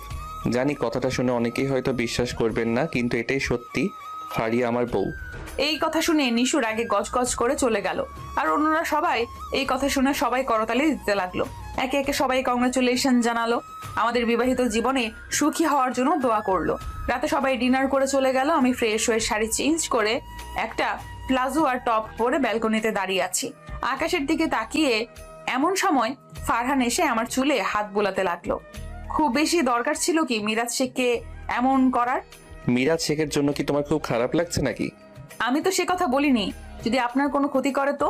আমার কিসের ক্ষতি করবে? আর আমার কিছু হলে তো তোমার জন্য ভালো, তোমাকে মুক্তি দিয়ে দিব। বলেই ফারহান এসে শুয়ে পড়ে। কিছুক্ষণ পর ফারিয়া এসে কিছু না বলেই ফারহানের বুকে মুখ লুকিয়ে জড়িয়ে ধরে শুয়ে পড়লো। তা দেখে ফারহান মুচকি হেসে পরম আদরে ফারিয়াকে বুকের সাথে মিশিয়ে ঘুমিয়ে পড়লো। অন্যদিকে দীপ্তি তার মাকে যা ইচ্ছে তা বলল ফারিয়া আর ফারহানকে নিয়ে। দেখো মা, তোমার ছেলে খুব বেশি বাড়াবাড়ি করে ফেলেছে। তুমি এত করে বলছো যে তাকে আরো ভালো সুন্দরী মেয়ে খুঁজে দিবে। কে শুনলো কার কথা? তার এক কথা, আমি বিয়ে করব না। ওই মুখপুরীকে শেষে বিয়ে করেই নিল। তাসিনের সামনে তো লজ্জায় আমি মাথা উঁচু করে তাকাতেই পারছি না। কি আছে ওই মেয়ের মধ্যে মা? তোমার ছেলে তোমাকে একবার জানানোর চেষ্টাও করলো না, বিয়ে করে নিল। আদর দিয়ে তো বাদর বানিয়েছো। এখন প্রতিবেশীদের নানান কথা শুনবে, সবাই তো তোমাকেই বলবে নেহা তোমার ছেলে তোমাকে না জানিয়ে বিয়ে করে ফেলেছে। ছি ছি ছি। আর যখন বাচ্চা হবে না, তোমার বান্ধবীরা সবাই বলবে কি রে নেহা, তো নাতি নাতনি কেন হচ্ছে না? ভাবতে কেমন লাগছে মা? ছি, কি লজ্জার বিষয়। তুমি কিছু বলছো না কেন মা? বলল দীপ্তি। এতক্ষণ পর মিসেস নেহারও মুখ খুললেন। আগে সব ব্যাপার জেনে নিতে হবে। ফারহান এমন একটা কাজ করবে আমি স্বপ্নেও ভাবিনি। ঠান্ডা মাথায় সব ভাবতে হবে, সুযোগ বুঝে কাজ করতে হবে। তুই এত উত্তেজিত হচ্ছিস কেন? আর এখনো তো তেমন কেউ জানে না। সকালে ফারিয়া ঘুম থেকে উঠে নিজেকে আবিষ্কার করলো ফারহানের লোমশ বুকের উপর। সিল্কি চুলগুলো এলোমেলো হয়ে আছে। ফারহানের প্রতি কেমন যেন মায়া কাজ করছে ফারিয়ার। মোহে ডুবে যাচ্ছে ফারহানের। ফ্যানের বাতাসে চুলগুলো উঠছে ফারহানের। আর ফারিয়া চুলে আস্তে আস্তে হাত বুলিয়ে দিচ্ছে। একসময় কত স্বপ্ন দেখতো ফারহানকে নিয়ে, তার একটা পরিবার হবে, বেবি হবে, সারা ঘর আনন্দে মেতে উঠবে। কিন্তু এখন এইসব ভাবতেই ফারিয়ার চোখে জল আসে। কি হবে এরপরে? কিভাবে দাঁড়াবে দীপ্তি আর তার মায়ের সামনে? ফারহানকে কিভাবে আবারও ধোকা দিবে? এইসব ভাবছে আর কান্না করছে। ফারিয়ার চোখের জল পড়ছে ফারহানের মুখের উপর। আর ফারহানের নড়াচড়া দেখে ফারিয়া ভাবনার জগৎ থেকে বেরিয়ে আসে। তাড়াতাড়ি চোখের জল মুছে নেয়। এর মধ্যে ফারহানের ঘুম ভেঙে যায়। তাকিয়ে দেখে ফারিয়ার ঘুম ভেঙে গেছে। গুড মর্নিং শোনাবো বলেই কপালে চুমু দিল। ফারিয়া কিছু না বলে উঠে ফ্রেশ হতে চলে গেল। ফ্রেশ হয়ে ফারহানের জন্য কফি নিয়ে আসলো। রুমে ঢুকে দেখে ফারহান রুমে নেই। ওয়াশরুমের দরজা খোলার আওয়াজ পেয়ে তাকিয়ে দেখে ফারহান গোসল করে বের হলো। তার ছোট ছোট ভেজা চুলগুলো থেকে ফোঁটা ফোঁটা পানি পড়ছে। ফারিয়ার ইচ্ছে করছে ফারহানের চুলগুলো আলতো করে আঁচল দিয়ে মুছে দিতে। ফারহানের ভেজা লোমশ বুকে হাত বুলিয়ে দিতে ইচ্ছে করছে। ফারহান ফারিয়ার এমন ভাবে তাকিয়ে থাকা দেখে মুচকি হেসে বলে, ছি ছি, এমন করে তাকিয়ে আছো কেন? আমার লজ্জা করছে না বুঝি? ছেলে হলেও আমার লজ্জা করে তো। হাই হাই, কেমন করে তাকিয়ে আছে দেখো। বলেই মুখে হাত দিয়ে ঢেকে ফেললো। অন্যদিকে ফারহানের এমন অবস্থা থেকে ফারিয়ার লজ্জার নাজেহাল অবস্থা। কফি রেখে তাড়াতাড়ি ব্যালকনিতে গিয়ে দাঁড়িয়ে রইল। ফারিয়ার এমন করে চলে যাওয়া দেখে ফারহান হো হো করে জোরে হেসে দেয়। ফারহান কফি হাতে নিয়ে ব্যালকনিতে গিয়ে ফারিয়ার পাশে গিয়ে দাঁড়ালো। ফারহানকে দেখে ফারিয়ার লজ্জায় মাথা নিচু করে চলে আসতে নিলেই ফারহান এক হাতে দিয়ে জড়িয়ে ধরে। পালাচ্ছ কেন শোনাবো? বরকে একা ফেলে কোথায় পালানো হচ্ছে? ফারিয়ার কাঁধে পরম আবেশে নাক ঘষে কথাটি বলল। পালাবো কেন? তাহলে এখানেই থাকো। বলেই কফিতে চুমুক দিল ফারহান। বাহ, অসাধারণ হয়েছে। এখন থেকে রোজ সকালে আমার জন্য কফি বানিয়ে দিবে। আমি সকালের শুরুটা তোমার হাতের কফি দিয়েই শুরু করতে চাই, মাই লাভলি কুইন। আমি পারবো না আপনার জন্য কফি বানাতে। তুমি না বানিয়ে দিলে আর কি করার? নিশুকে কফি বানানোর দায়িত্ব দিব। কথাটি বলার সাথে সাথে ফারিয়া রাগে চোখে ফারহানের দিকে তাকালো। তা দেখে ফারহান মুচকি হাসি দিল আর বলে, আচ্ছা, আমি অফিসে যাব, রেডি হতে হবে। আগে আমি রেডি হই। তোমার আজ থেকে অফিস যাওয়ার দরকার নেই, তুমি বাসায় থাকো। মানে তোমার আজকে থেকে অফিস যাওয়া বন্ধ। তুমি বাসায় থাকবে। আমি আসলে আমার কি লাগবে না লাগবে তার খেয়াল রাখবে। সবকিছু রহিমা খালা থেকে জেনে নিবে। ওকে শোনাবো। কফি রেখে জড়িয়ে ধরে বলে কথাগুলো বলল। ফারিয়া কিছু বলতে যেও পারলো না। ঠিক আছে। ফারহান রেডি হয়ে অফিসে চলে গেল। যাওয়ার আগে ফারিয়ার কপালে ভালোবাসার পরশ দিয়ে গেল আর সাবধানে থাকতে বলল। ফারহান দুপুরে ফারিয়াকে কল দিয়ে জিজ্ঞেস করলো খেয়েছে কিনা, কি করছে। ফারিয়ার একা একা বোরিং লাগছিল, তাই রহিমা খালার কাজে সাহায্য করলো, তার সাথে গল্প করলো। অনেক ভাব জমে গেল দুজনের মধ্যে। সন্ধ্যায় ফারহান বাসায় ফেরার পর ফারিয়া ফারহানকে পানি এগিয়ে দেয়। যা যা দরকার সব ঠিক মতো সময় মতো দিচ্ছে। ফারিয়ার এসব আচরণ ফারহানকে বেশ অবাক করেছে, আবার মনের ভিতরে প্রশান্তি অনুভব করছে। রাতে ডিনার করে দুজনে ঘুমিয়ে পড়ে। সকালে ফারিয়া ফারহানকে কফি বানিয়ে আর ফারহান অফিসে চলে যায়। এখন মোটামুটি সব ঠিকঠাক। ফারিয়া যথেষ্ট খেয়াল রাখে ফারহানের। ফারহান তো আকাশের চাঁদ হাতে পেয়েছে যেন, তবে কোথাও না কোথাও তাদের মাঝে দূরত্ব থেকেই যায়। এইভাবে একদিন কেটে যায়। ফারহান ফারিয়ার জন্য অফিস থেকে আসার সময় বেলি ফুল নিয়ে আসে, চকলেট নিয়ে আসে, মাঝে মাঝে বাইরে নিয়ে যায় ফারিয়াকে নিয়ে। এভাবেই কেটে যায় আরো কয়েকটা দিন। অন্যদিকে দীপ্তি। আচ্ছা মা, তুমি কিছু বলছো না কেন ভাইয়াকে? মান সম্মান তো সব শেষ করে দিচ্ছে আস্তে আস্তে, চারদিকে জানাজানি হয়ে যাচ্ছে। এখনই কিছু একটা করতে হবে। আচ্ছা ফারিয়া, আমি আসছি, নিজের খেয়াল রেখো। বলেই ফারহান ফারিয়ার কপালে চুমু দিয়ে চলে গেল। ফারহান চলে যাওয়ার পর ফারিয়ার একা একা লাগছিল, তাই রহিমার সাথে গল্প করছে। এমন সময় কলিং বেল এর আওয়াজ শুনে রহিমা বলে, এখন আবার ক্যাডা আইলো? করো, কিছু দরকার হয়তো। আচ্ছা দেখি। বলে রহিমা উঠে দরজা খুলতে যাবে, তখন ফারিয়া বলে, তুমি বসো, আমি দেখছি। বলেই উঠে দরজা খুলে দেখে একটা মহিলা দাঁড়িয়ে আছে। মহিলাটিকে দেখে ফারিয়া তাকিয়ে আছে, কারণ মহিলাটিকে সে চিনে না। ফারিয়ার তাকিয়ে থাকা দেখে মহিলাটি বলে উঠে, কি ভেতরে আসতে বলবে না? নাকি এটাও জানো না যে কেউ দরজায় দাঁড়িয়ে থাকলে তাকে ভেতরে নিয়ে যেতে হয়? মহিলাটির কড়া গলার কথা শুনে ফারিয়া একটু অপমান বোধ করলেও তা বুঝতে না দিয়ে পরম সম্মানের সাথে ভিতরে আসতে বলে। মহিলাটি ভিতরে আসে। এতক্ষণে রহিমা খালাও চলে এসেছেন। কে আসলো দেখার জন্য। রহিমা খালা এসে বলে, আরে ম্যাডাম, আপনি আসেন, ভেতরে আসেন, উনি ফারহান স্যারের মা। ফারিয়াকে উদ্দেশ্য করে কথাটা বলল রহিমা। ফারিয়া বুঝতে পেরে সালাম করার জন্য এগিয়ে গেলে ফারিয়াকে সালাম করতে না দিয়ে নেহার বলে উঠেন, থাক, আর আদিক্ষেতা দেখাতে হবে না। আসলে মা, আমি আপনাকে চিনতে পারিনি। আমি চা বানিয়ে নিয়ে আসছি আপনার জন্য, বসুন আপনি। বলে যেতে নিলেই মিসেস নেহার বলে উঠেন, কোথাও যেতে হবে না তোমার, তোমার সাথে আমার কিছু কথা আছে। বলেই সোফায় আরাম করে বসলো। জি বলুন। আরে দাঁড়িয়ে আছো কেন? বসো বসো। জি। কত টাকা চাই তোমার? কিসের টাকা? তুমি নিশ্চয়ই জানো তোমার কখনো বাচ্চা হবে না, কারণ তোমার মা হওয়ার ক্ষমতা নেই। জানোই তো আমার একটাই ছেলে, আর আমি চাই আমার ছেলের বাচ্চা হোক। আমার বংশবৃদ্ধির জন্য তো তার বাচ্চা হওয়া অত্যাবশ্যক, তাই না?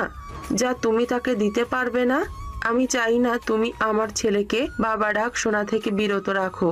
আমার খুব ইচ্ছে আমার নাতি নাতনি হবে। সবাই যদি জানে এমন একটি মেয়ের সাথে ফারহানের বিয়ে হয়েছে যার কিনা বাচ্চা হবে না, অপমানে আমি কাউকে মুখ দেখাতে পারবো না। আর তুমি চিন্তা করো না, তোমার যত টাকা লাগে আমি তোমাকে দিব।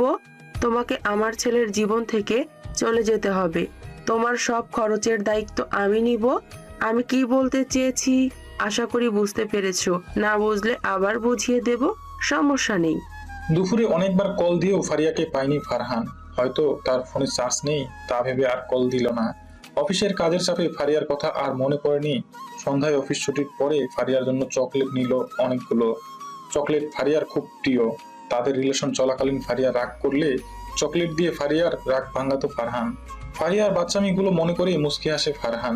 আকাশটা মেঘলা হয়ে আছে, খুব জোরে বৃষ্টি নামতে পারে। অনেকদিন পর ফারিয়াকে পেয়েছে, তাই ফারহান চায় ফারিয়ার সাথে বৃষ্টি বিলাস করতে। খুব খুশি লাগছে ফারহানের আজকে। খুব দ্রুত গাড়ি চালিয়ে বাসায় যাচ্ছে ফারহান। বাসায় গিয়ে কলিং বেল চাপ দিলে রহিমা খালা এসে দরজা খুলে দেয়। রহিমা খালাকে দেখে একটু অবাক হয় ফারহান, কারণ এই কয়েকদিন ফারিয়া দরজা খুলে দিত। কারণ এই সময় ফারহান আসে। আজকে ব্যতিক্রম দেখে ফারহান একটু অবাক হলেও কিছু বলে না। উপরে চলে যায় নিজের রুমে। রুমে গিয়ে ফারিয়াকে না দেখে ডাকা শুরু করে দেয়। সারা না পেয়ে রুম ভালো করে দেখে, ব্যালকনিতেও না দেখে ওয়াশরুমে চেক করে, না, ফারিয়া ওয়াশরুমও নেই। এতক্ষণে বৃষ্টি শুরু হয়ে গেছে। ফারহান ভাবলো হয়তো ছাদে গেছে। ফারহান ছাদে গিয়ে দেখলো ফারিয়া নেই, আর বৃষ্টি হচ্ছে, তাই থাকার কথাও না। ফারিয়াকে না পেয়ে ফারহান তাড়াতাড়ি নিচে নেমে ফারিয়াকে ডাকতে লাগলো। ফারিয়ার কোনো সাড়া না পেয়ে ফারহান রহিমা খালাকে ডাকতে লাগলো। রহিমা খালা, কোথায় তুমি? জোরে জোরে ডাকতে লাগলো। ফারহানের এমন জোরে ডাকা শুনে রহিমা খালা তড়িঘড়ি করে এসে বলে, কি হইছে স্যার? ফারিয়া কোথায়? হ্যাঁ কইলো বাড়ি চলে যাইতাছি। বাড়ি চলে গেছে মানে কি? রেগে জোরে কথাটা বললো। ফারহানের কথা শুনে রহিমা খুব ভয় পেয়ে যায় আর বলে, ম্যাডাম আইসলো, তাই বৌমনি রে কইছে চইলা যাইতে। মা এখন কেন আসলো, আর কেনই বা ফারিয়াকে চলে যেতে বললো? তুমি কিছু শুনেছো কি? কি বলেছে মা? হ শুনছি, বৌমনি নাকি মা হইতে পারবো না, হেল্লাইগা কইছে আপনি জীবন থেকে চইলে যাইতে 1 বছর আগে। আর ম্যাডাম বৌমনিরে কইছে আপনার ভালা চাইলে চইলা যাইতে। বৌমনি সব খরচ চালাইবো। ম্যাডাম অনেক টাকা দিতে চাইছে বৌমনিরে চইলা যাওয়ার লাইগা, কিন্তু বৌমনি টাকা নেয় নাই, চইলা গেছে। ম্যাডামের কথাই বৌমনি চইলা গেছে। রহিমা খালার কথা শুনে ফারহানের মাথায় আগুন ধরে গেল। আর এখন সব ক্লিয়ার ফারহানের কাছে। ফারিয়া কেন 1 বছর আগে তাকে ছেড়ে গিয়েছিল।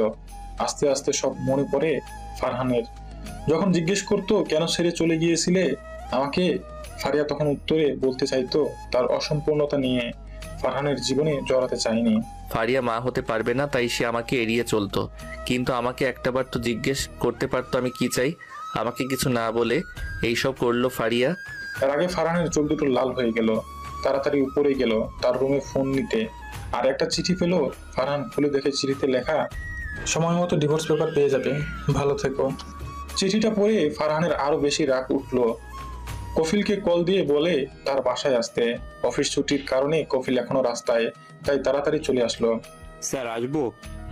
আসো, আমার সাথে চলো এক জায়গায়। আসুন স্যার। দুজনে গাড়িতে উঠলো। কফিলকে বলল ফারিয়ার হোস্টেলে নিতে গাড়ি। কফিলকে সাথে নেওয়ার একমাত্র কারণ হলো ড্রাইভিং করা। না হয় ফারহান রাগের মাথায় উল্টা পাল্টা ড্রাইভিং করে কোনো দুর্ঘটনা বাঁধিয়ে ফেলবে, আর ফারিয়াকেও খোঁজা হবে না। ফারহান গাড়িতে বসে রাগে ফুঁসছে। তোমার সাহস কি করে হয় আমাকে বলা ছাড়া এক পা বাড়ির বাইরে রাখার? তুমি আমার বউ, আমার কথাই শেষ কথা। আমাকে জিজ্ঞেস করা ছাড়া কেন তুমি বাড়ি ছেড়ে গেছো, এর একটা উচিত শিক্ষা তো পাবেই তুমি। কে কি বললো না বললো সেদিকে মাথা ঘামানোর তো কোনো দরকার ছিল না তোমার। এইসব ভাবছে আর রাগে ফুঁসছে। এর মধ্যে ফারহান তার মা নেহারকে কল দিল। 2-3 বার রিং হওয়ার পরই রিসিভ করলো নেহার। কেমন আছিস বাবা? আমি কেমন আছি তোমার তো জানার কথা, তাই না? এখন জিজ্ঞেস করার কি দরকার আছে? আমাকে ভালো থাকতে তো তোমরা দিবে না, তাই না? কি বলছিস এইসব? তুই কি ভুলে গেছিস তুই কার সাথে কথা বলছিস? সম্মান করতে ভুলে গেলি নাকি? তোর স্মৃতিশক্তির লোপ পেয়েছে। ও প্লিজ মা, আমি সম্পূর্ণ সুস্থ। আর আমাকে না ম্যানার শেখাতে এসো না। আমি যা বলছি ঠিকই বলছি। কেন এসেছিলে আজকে আমার বাসায়? আমার ভালো থাকা কি তোমার আর তোমার মেয়ের সহ্য হয় না নাকি? ফারিয়া বাড়ি ছেড়ে চলে গেছে, ফারিয়ার কিচ্ছু হলে তোমাদের ভালো হবে না? ফারহানের এইসব কথা শুনে নেহার এর গা যেন জ্বলে যাচ্ছে, কিন্তু চুপ করে আছে। এটা ভেবে খুশি লাগছে যে তার প্ল্যান সাকসেসফুল হয়েছে। নেহারের এমন চুপ করে থাকা দেখে ফারহান আবার বলে উঠে, কালকে সকালে যাতে তোমাকে আর তোমার মেয়েকে আমার বাসায় পাই, এটাই শেষ কথা, পাই। বলেই ফারহান ফোন কেটে দিল। বেচারা কফিল ভয়ে কিছু বলছে না, কারণ ফারহানের এই রাগের সাথে সে পূর্ব পরিচিত। গাড়ি হোস্টেলের সামনে থামতেই ফারহান নেমে ফারিয়াকে খুঁজতে লাগলো। কফিল গিয়ে হোস্টেলের ম্যানেজারের সাথে কথা বলল। উনি বলেছে ফারিয়া নাকি অনেকদিন হলো হোস্টেলে আসে না। ফারহানের বুঝতে বাকি রইল না ফারিয়া তার বাড়ি চলে গেছে। দুজনে গিয়ে গাড়িতে বসলো। রাগে ফারহানের শরীর কাঁপছে মনে হচ্ছে। ফারহান কফিলকে ফারিয়ার ঠিকানা বলল, তাড়াতাড়ি গাড়ি চালাতে বলল। কফিল ফারহানের এমন অবস্থা দেখে ভয়ে ভয়ে গাড়ি চালাতে লাগলো। এর মাঝে ফারহান কফিলকে ধমক দিয়ে বলে উঠলো, এত আস্তে গাড়ি চালালে কখন যাব? তোমাকে না নিয়ে আসাই বেটার ছিল। Sorry sir. বলেই জোরে গাড়ি চালাতে লাগলো ভয়ে। অন্যদিকে মিসেস মেহতাজ ঘরে বসে টিভি দেখছিলেন। কলিং বেল এর আওয়াজ শুনে বিরক্ত নিয়ে দরজা খুলে দেখে যে একটা মেয়ে দাঁড়িয়ে আছে। ভালো করে খেয়াল করে দেখলো যে এটা তার একমাত্র মেয়ে ফারিয়া। ফারিয়াকে দেখে হাউমাউ করে কেঁদে দিলেন মিসেস মেহতাজ। মেহতাজের কান্না শুনে ঘরে থাকা আতিক আব্দুল্লাহ, ফারিয়ার বাবা, ঘর থেকে বেরিয়ে আসেন। এসে দেখেন ফারিয়া বাসায় এসেছে। আর মিসেস মেহতাজ ফারিয়াকে চুমু দিয়ে কান্না করতে করতে বলল, কোথায় চলে গেছিলি তুই? তোকে কত খুঁজলাম। আমাদের কথা কি তোর একটুও মনে পড়েনি মা? একটা বছর কেন দূরে ছিলি আমাদের থেকে? এইসব বলতে লাগলো আর কান্না করতে লাগলো। আতিক সাহেব বলে উঠেন, আরে আমার মামুনিটাকে ঘরে আসতে দিবি তো নাকি? কতদিন পর বাসায় আসলো। ফারিয়া এগিয়ে গিয়ে তার বাবাকে সালাম করলো। তার বাবা ফারিয়াকে বুকে জড়িয়ে নিল এবং ভিতরে নিয়ে গেল। তারপর ফারিয়া তার সমস্যার কথা বলল, কেন ছেড়ে চলে গেছে তাদের সাথে, ফারহানের অফিসে জব করা এবং বিয়ের কথা। ফারহানের মায়ের কথা সব বলল। সব শুনে মিসেস মেহতাজ বলেন, ফারিয়ার উচিত ছিল ফারহানকে বিষয়টা জানানো। আতিক সাহেবও বেশি কিছু বললেন না। অনেকদিন পর মেয়েকে কাছে পেয়েছেন, এতেই অনেক খুশি তারা। মিসেস মেহতাজ নিজের হাতে মেয়েকে খাইয়ে দিল। আজকে সবাই মিলে একসাথে খাবার খেলো। দুপুর ও রাতে খাবার খেয়ে ফারিয়া তার রুমে চলে গেল। ফারহানের একটা ছবি হাতে নিয়ে শুয়ে আছে ফারিয়া, আর ভাবছে মানুষের জীবনে না চাইতেও অনেক কিছু হয়ে যায়, অনেক কিছু পেয়ে যায়, আর না চাইতেও অনেক কিছু হারিয়ে ফেলতে হয়। ফারহানকে খুব মনে পড়ছে, তার সাথে কাটানো প্রতিটা মুহূর্ত মনে পড়ছে। বাইরে খুব বৃষ্টি হচ্ছে। ফারিয়া শোয়া থেকে উঠে ব্যালকনিতে গিয়ে দাঁড়িয়ে আছে। কিছুক্ষণ পর দেখে একটা গাড়ি তাদের বাড়িতে ঢুকছে। তা দেখে ফারিয়া সন্দেহের দৃষ্টিতে তাকিয়ে আছে।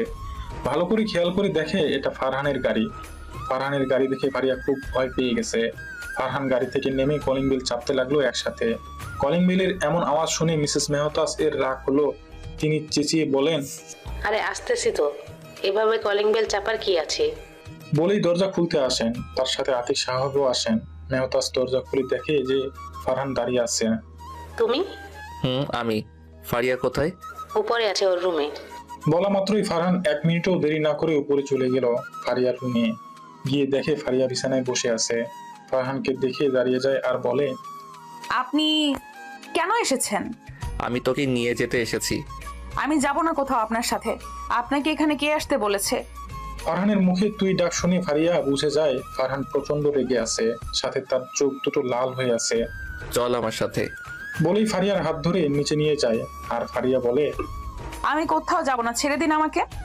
বলে হাত ছাড়ানোর চেষ্টা করছে। ফারহান ফারিয়াকে নিচে নিয়ে যায়। আর আতিক সাহেবও মিসেস মেহতাজকে উদ্দেশ্য করে বলে, মা বাবা দোয়া করবেন আমার জন্য। আমি ফারিয়াকে এখন নিয়ে যাচ্ছি, আর আমি বলে দিব আপনাদের যাওয়ার জন্য। বলেই ফারহান ফারিয়াকে নিয়ে বেরিয়ে যায়। মেহতাজ আর আতিক সাহেবও কিছু বলেনি। তারা বুঝে গেছেন তার মেয়ের জন্য ফারহানই উপযুক্ত ছেলে। ফারহান ফারিয়াকে জোর করে গাড়িতে উঠায় আর কফিলকে বলে যেন তাড়াতাড়ি গাড়ি চালায়। পুরো রাস্তায় ফারিয়া বারবার চেয়েছে গাড়ি থেকে নামার জন্য। ফারহানের সাথে জোরাজুরি করেছে কিন্তু পারেনি। ফারহানের বাসার সামনে কফিল গাড়ি থামায়। ফারহান ফারিয়াকে টেনে গাড়ি থেকে নামায় আর কফিলকে বলে গাড়ি নিয়ে তার বাসায় চলে যেতে। কফিল বেশি কথা না বাড়িয়ে চলে যায়। ফারহান কলিং বেল চাপ দিতেই রহিমা খালা দরজা খুলে দেয়। মনে হচ্ছিল দরজা খোলার জন্যই দরজার পাশে দাঁড়িয়েছিল। ফারহান ফারিয়াকে উপরে নিজের ঘরে নিয়ে যায় আর হাত ছেড়ে, আমি এখানে থাকবো না, আমি চলে যাব আর আপনাকে ডিভোর্স লেটার পাঠিয়ে দেব। বলেই যেতে চাইলে ফারহান রাগ কন্ট্রোল করতে না পেরে ফারিয়াকে থাপ্পড় মারতে শুরু করে আর বলে, তোর সাহস কি করে হয় আমার অনুমতি ছাড়া বাইরে পা রাখার? তোকে কে কি বলেছে তুই সব আমাকে বলার দরকার ছিল, কারণ আমি তোর বর। তোর সকল ভালো মন্দ দেখার দায়িত্ব আমার। তোকে কি অন্য কেউ বিয়ে করেছে যে তুই তাদের কথা শুনবি? তোর খুব শখ না আমাকে ডিভোর্স দেওয়ার? তোর এই শখ কখনো পূরণ হবে না আমি বেঁচে থাকতে, বুঝলি? ফারহান এইসব বলতে লাগলো আর ফারিয়াকে থাপ্পড় মারতে লাগলো। ফারিয়ার ঠোঁট কেটে রক্ত বের হচ্ছে। থাপ্পড়ের জন্য তাও ফারিয়া কিছু বলছে না, কান্না করেই যাচ্ছে। এত জোরে থাপ্পড় দিচ্ছে ফারিয়া পড়ে যায়। ফারহান ফারিয়ার চুলের মুঠি ধরে টানতে টানতে ছাদে নিয়ে যায় আর ফারিয়া বলতে থাকে, আমার লাগছে, প্লিজ আমাকে ছেড়ে দিন। ফারহান ফারিয়ার কোনো কথা শুনছে না। ফারিয়াকে ছাদে নিয়ে গিয়ে দরজা খুলে বৃষ্টির মধ্যে ছাদে রেখে আসে। দরজা লক করে নিচে এসে ফারহান রাগে অনেক কিছু ভেঙে ফেলে আর অফিসের জামা খুলে ছুঁড়ে ফেলে দিয়ে বসে আছে সোফায়। প্রায় 1.5 ঘন্টা পর ফারহানের মনে হলো এ কি করলো, সে খুব বেশি বাড়াবাড়ি করে ফেলেছে আজকে। ফারিয়ার কথা মনে পড়তেই দেখে এখনো বৃষ্টি হচ্ছে।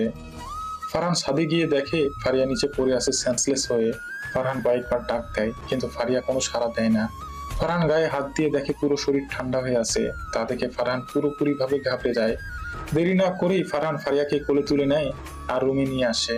রুমে নিয়ে এসে রহিমা খালাকে ডেকে আনে ফারিয়ার কাপড় চেঞ্জ করে দেওয়ার জন্য। রহিমা খালা কাপড় চেঞ্জ করিয়ে চলে যায়। ফারহানের রুমে ঢুকে দেখে ফারিয়ার কাঁপুনি দিয়ে জ্বর এসেছে। ফারহান ফারিয়ার গায়ে কম্বল দেয় আর ডাক্তারের কাছে কল করে সব বলে যে ফারিয়া বৃষ্টিতে ভিজে সেন্সলেস হয়ে গেছে। দরজায় দাঁড়িয়ে পায়চারি করছে আর ডাক্তারের জন্য অপেক্ষা করছে ফারহান। কলিং বেলের আওয়াজ শুনেই দরজা খুলে দেয় ফারহান। আসুন ডাক্তার আয়ান। বলেই অস্থিরতা নিয়ে ডাক্তারকে ভেতরে নিয়ে গেল ফারহানের রুমে। ডাক্তার আয়ান ফারিয়াকে দেখে বলে, ভয়ের কোনো কারণ নেই, বেশি ঠান্ডা লাগার কারণে সেন্সলেস হয়ে গেছে আর জ্বর আসছে। তা ফারহান বিয়ে কবে করলে? আর এভাবে একটা মেয়েকে কেউ মারে? ফারিয়ার গালে আঙুলের দাগ ঠোঁট কেটে ফুলে যাওয়া দেখে বলল, আসলে তাকে আর বলতে হবে না, সংসার এমন অনেক ছোটখাটো সমস্যা হয়, বউকে মারতে হয় না, ভালোবাসা দিয়ে বোঝাতে হয়। মেয়েটাকে তার বাবা মা ভরসা করে তোমার সাথে বিয়ে দিয়েছে, এভাবে মারা কি দরকার ছিল? দেখো কত নিষ্পাপ লাগছে দেখতে। নেক্সট টাইম এমন কিছু করো না। আচ্ছা, আমি এখানে কিছু ব্যথার ওষুধ আর জ্বরের ওষুধ দিচ্ছি, এগুলো খাওয়াবে ঠিক মতো। আমি আসছি। দুঃখিত এত রাতে বিরক্ত করার জন্য। আরে এটা আমাদের দায়িত্ব। চলুন আপনাকে এগিয়ে দিয়ে আসি। না না, আমি একাই চলে যেতে পারবো। বলেই ডাক্তার চলে গেল। ফারহানের ভিতরে অপরাধ বোধ হতে থাকে খুব। ডাক্তারের কথায় খুব লজ্জা পেয়েছিল। রাগের মাথায় কি করে ফেললো সে। ফারহান ফারিয়ার কাছে এসে দেখে ফারিয়ার শরীর কাঁপছে। ফারহান খুব যত্ন করে ফারিয়ার কপালে চুমু দেয় আর ঠোঁটে কাটা জায়গায় মলম লাগিয়ে দেয়। ফারিয়াকে জড়িয়ে ধরে রাখে। সে সারা রাতে ঘুমায়নি। সকালে ফারিয়ার ঘুম ভেঙে দেখে ফারহানের বুকের উপর ঘুমিয়ে আছে আর ফারহান তার দিকে তাকিয়ে আছে। চোখ দুটো লাল হয়ে আছে, মনে হচ্ছে সারা রাত ঘুমায়নি। কাল রাতের কথা মনে পড়তেই ফারিয়া উঠে যেতে নিলে পারে না। সারা শরীর ব্যথা হয়ে আছে তার। চোখে জল চলে আসে ফারিয়ার। তা দেখে ফারহান ফারিয়াকে ধরে বসিয়ে দেয়। আর যদিও ফারিয়ার রাগ হচ্ছিল খুব, ফারহান ফারিয়াকে ফ্রেশ করিয়ে দেয় আর ব্রেকফাস্ট বানিয়ে নিয়ে আসে। ফারিয়া খেতে না চাইলে জোর করে খাইয়ে দেয়, ওষুধও খাইয়ে দেয়। ফারহান ফারিয়ার সাথে কথা বলতে চাইলেও ফারিয়া মুখ ঘুরিয়ে নেয়। অন্যদিকে ছেলের কথায় মিসেস নেহার দীপ্তি সকাল সকাল চলে এসেছে, সাথে নিয়ে এসেছে সুহাকে। সুহা হলো মিসেস নেহারের ভাইয়ের মেয়ে। তিনি চায় সুহাই হোক ফারহানের বউ। অন্যদিকে সুহাও ফারহানকে পছন্দ করে। সুহা অনেক খুশি এই প্রথম ফারহানের বাসায় আসছে। মিসেস নেহারও মনে মনে অনেক খুশি। ফারিয়া বাড়ি ছেড়ে চলে গেছে আজকে। ছেলেকে বুঝিয়ে সুহা আর ফারহানের বিয়ে ঠিক করে রাখবে। কলিং বেলের আওয়াজ শুনে রহিমা খালা দরজা খুলে দেয়। দরজা খুলে দেখে নেহার দীপ্তি আরেকটা মেয়ে দাঁড়িয়ে আছে। রহিমা খালা সবাইকে ভিতরে আসতে বলে সবাই ভিতরে এসে বসে আর রহিমা ফারহানকে ডেকে বলে তার মা এসেছে। ফারহান নিচে আসে। ফারহানকে দেখে সুহা বলে, good morning Farhan. Good morning Soha, কেমন আছো? ভালো, তুমি কেমন আছো? ভালো। বলেই রহিমা খালাকে ডাকে। জি স্যার, কিছু কইবেন? সবাইকে কফি দাও। আচ্ছা।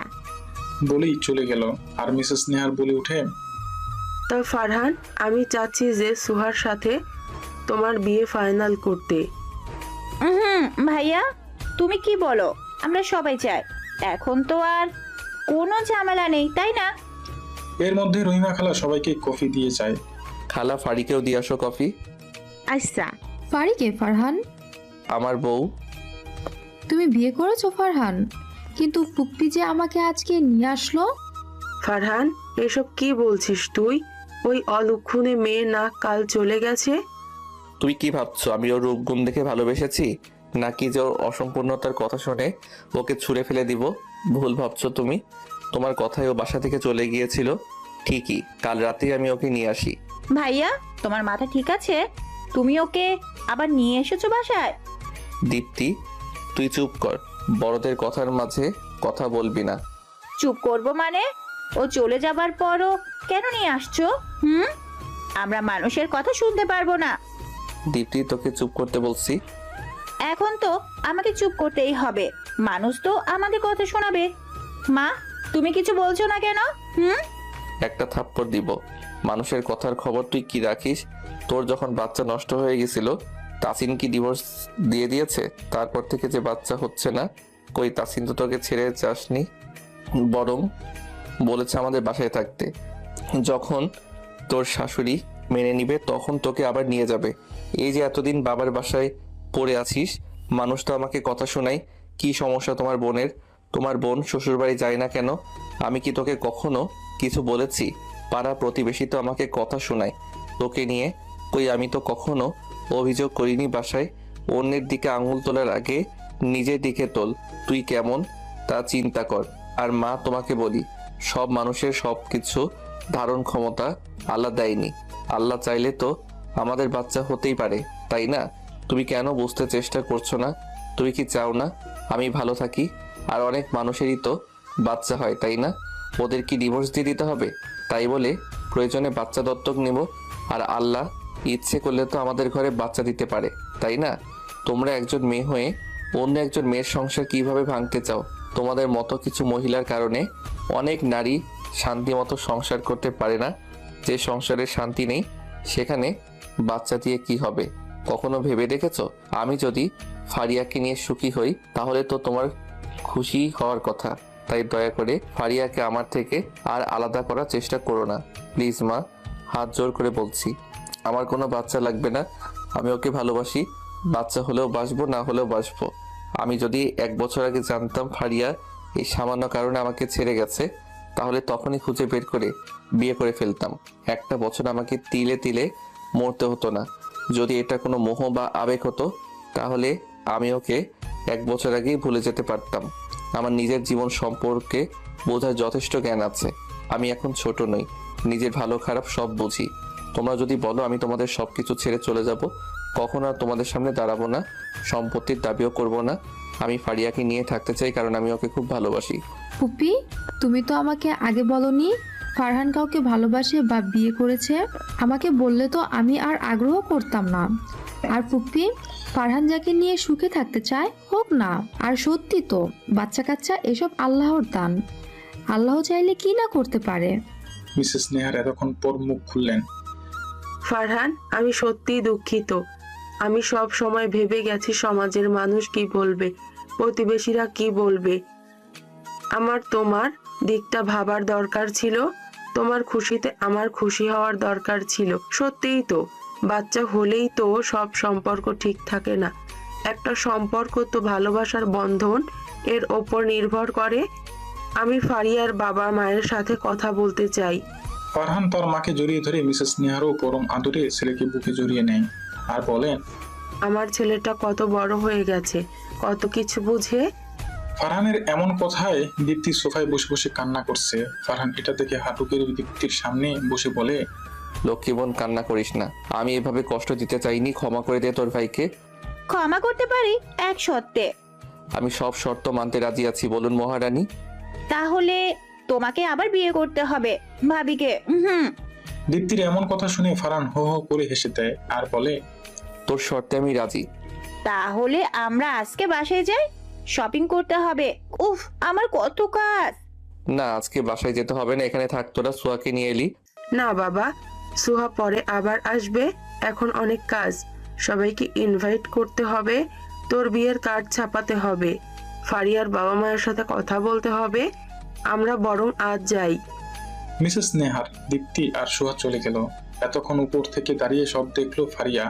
নিজের প্রতি এমন ভালোবাসা দেখে খুব অবাক হয়। ফারিয়া নিজে কখনোই ভাবেনি ফারহান তাকে এতটা ভালোবাসে। খুব আফসোস হচ্ছে ফারহানকে এভাবে কষ্ট দেওয়াতে, কিন্তু তা ফারহানকে কিছুতেই বুঝতে দেবে না ফারিয়া।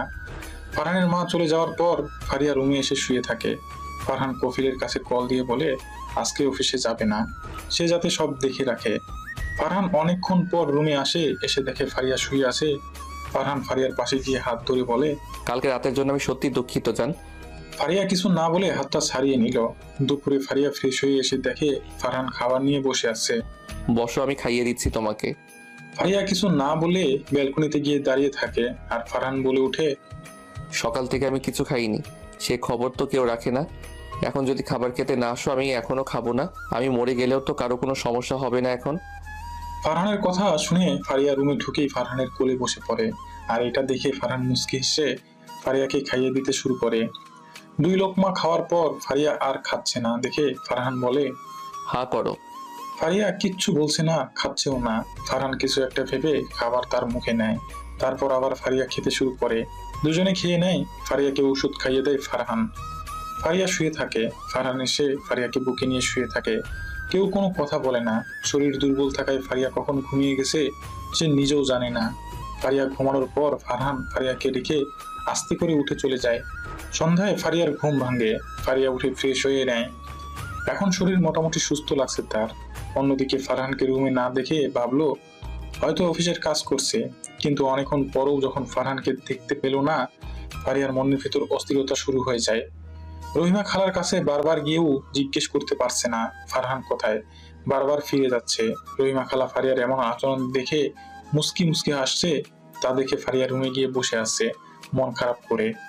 অনেকক্ষণ পর ফারিয়ার ফোনে মেসেজের শব্দ হলো। ফোন হাতে নিয়ে দেখে অচেনা নাম্বার থেকে একটা মেসেজ লেখা। বউ একটু ছাদে আসবে, অপেক্ষায় আছি। মেসেজ দেখে ফারিয়ার বুঝতে বাকি রইল না এটা ফারহান। আরেকটা মেসেজ আসে, বিছানায় একটা গিফট বক্স রাখা আছে, তাতে একটা শাড়ি আছে, ওটা পরে এসো প্লিজ প্লিজ বউ। ফারিয়া মুস্কি এসে ফোন রেখে শাড়ি পরে নেয়। চোখে গাঢ় করে কাজল দেয় আর চুলগুলো ছেড়ে দেয়। কপালে ছোট্ট একটা কালো টিপ দিয়ে ছাদে চলে যায়। ফারিয়া ছাদে গিয়ে দেখে পুরো ছাদে মোমবাতি দিয়ে সাজানো আর গোলাপ ফুলের পাপড়ি ছিটানো। এক পাশে দোলনা, সেটা পুরোটাই ফুলে ঢাকা। তার উপর অনেকগুলো বেলুন, তাতে লেখা সরি। দোলনার সামনে একটা লাভ ফুলের পাপড়ির ভিতরে লেখা সরি বউ। আর ফারহান এক পাশে দাঁড়িয়ে আছে। ফারিয়া এত কিছু দেখে অবাক হয়ে যায়। তখন ফারহান বলে উঠে, কি হলো বউ, তোমার পছন্দ হয়নি? দাঁড়িয়ে আছো কেন, এসো। ফারহানের কথায় ফারিয়া তার সামনে গেল। ফারহান ফারিয়াকে দোলনায় বসিয়ে দিয়ে গিটার বাজিয়ে গান গাইতে শুরু করলো। मेरी राहें तेरे तक है, तुझ पे ही तो मेरा हक है, इश्क मेरा तू बस हक है, तुझ पे ही तो मेरा हक है। গান শেষ করে ফারহান ফারিয়ার কাছে গিয়ে হাঁটু গেড়ে বসে কানে ধরে বলে, বউ, আমি কখনো আর তোমাকে কষ্ট দিব না, প্রমিস। আমাকে ক্ষমা করো প্লিজ। বাবুই, ক্ষমা না করলে কি তোমার কথা মতো তোমার দেওয়া শাড়ি পরে এসেছি নাকি? বলেই ফারহানকে তুলে জড়িয়ে ধরে। আর ফারহান ফারিয়ার কানের কাছে গিয়ে বলে, বউ, তোমাকে খুব সুন্দর লাগছে, প্রেমে পড়ে গেছি। যা দুষ্টু, কালকে যদি মরে যেতাম। শোনা বউ, আমি তোমাকে কষ্ট দিতে চাইনি, তুমি তো আমাকে কিছু বলনি, আমাকে কিছু না জানিয়ে চলে গেছো, তাই খুব বেশি রাগ হয়েছে। আর কখনো এমন হবে না। সত্যি তো? সত্যি সত্যি সত্যি। চলো যাওয়া যাক। কি হলো বউ? আমি হাঁটতে পারছি না, আমাকে কোলে তুলে নাও। ও তাই বুঝি। বলেই কোলে তুলে নিয়ে রুমে চলে গেল। ফারিয়াকে খাইয়ে দিয়ে ওষুধ খাইয়ে দিল। ফারহান নিজেও খেয়ে নিল। 2 দিন পর ফারিয়া পুরোপুরি ভাবে সুস্থ হয়ে গেল। মিসেস নেহার ফারিয়ার পরিবারের সাথে কথা বলে আবার নতুন করে ফারহান আর ফারিয়ার ধুমধাম করে বিয়ে দিল। সবাই খুব খুশি। ফারিয়াকে দীপ্তি, তিশা, সোহা বাসর ঘরে বসিয়ে রেখেছে। পুরো বিছানায় ফুলে ভরা, আর রুমের ভিতরে মোমবাতি দিয়ে সাজানো হয়েছে। ফারহান রুমে আসলো, অমনি দীপ্তি, তিশা, সোহা একসাথে বলে উঠে, এই কোথায় যাচ্ছেন? কোথায় যাচ্ছি মানে? আমার রুমে যাচ্ছি। আমাদের টাকা দিয়ে দেন, আমরা চলে যাই। না হয় আজকে সারা রাত বউকে ছাড়া কাটান।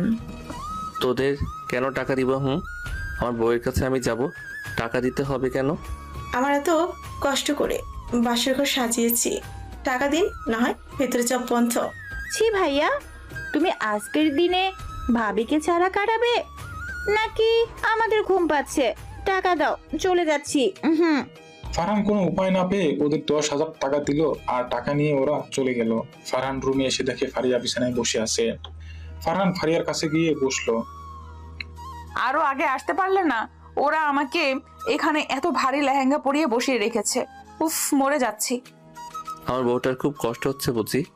আচ্ছা, তুমি চেঞ্জ করে এসো, যাও। আর শোনো, এসব আটা ময়দা সব ধুয়ে ফ্রেশ হয়ে এসো, ভূতের মতো লাগছে। ওকে বাবুই। ফারিয়া লেহেঙ্গা রেখে একটা শাড়ি পরে ফ্রেশ হয়ে বের হলো। চুল মুছতে মুছতে ফারিয়া আয়নার সামনে দাঁড়িয়ে চুল মুছতে লাগলো। আর ফারহান পিছন থেকে জড়িয়ে ধরে ফারিয়ার ভেজা চুলের স্মেল নিচ্ছে। কি করছো? ছাড়ো। কি মনে হয় তুমি বললে ছেড়ে দিব?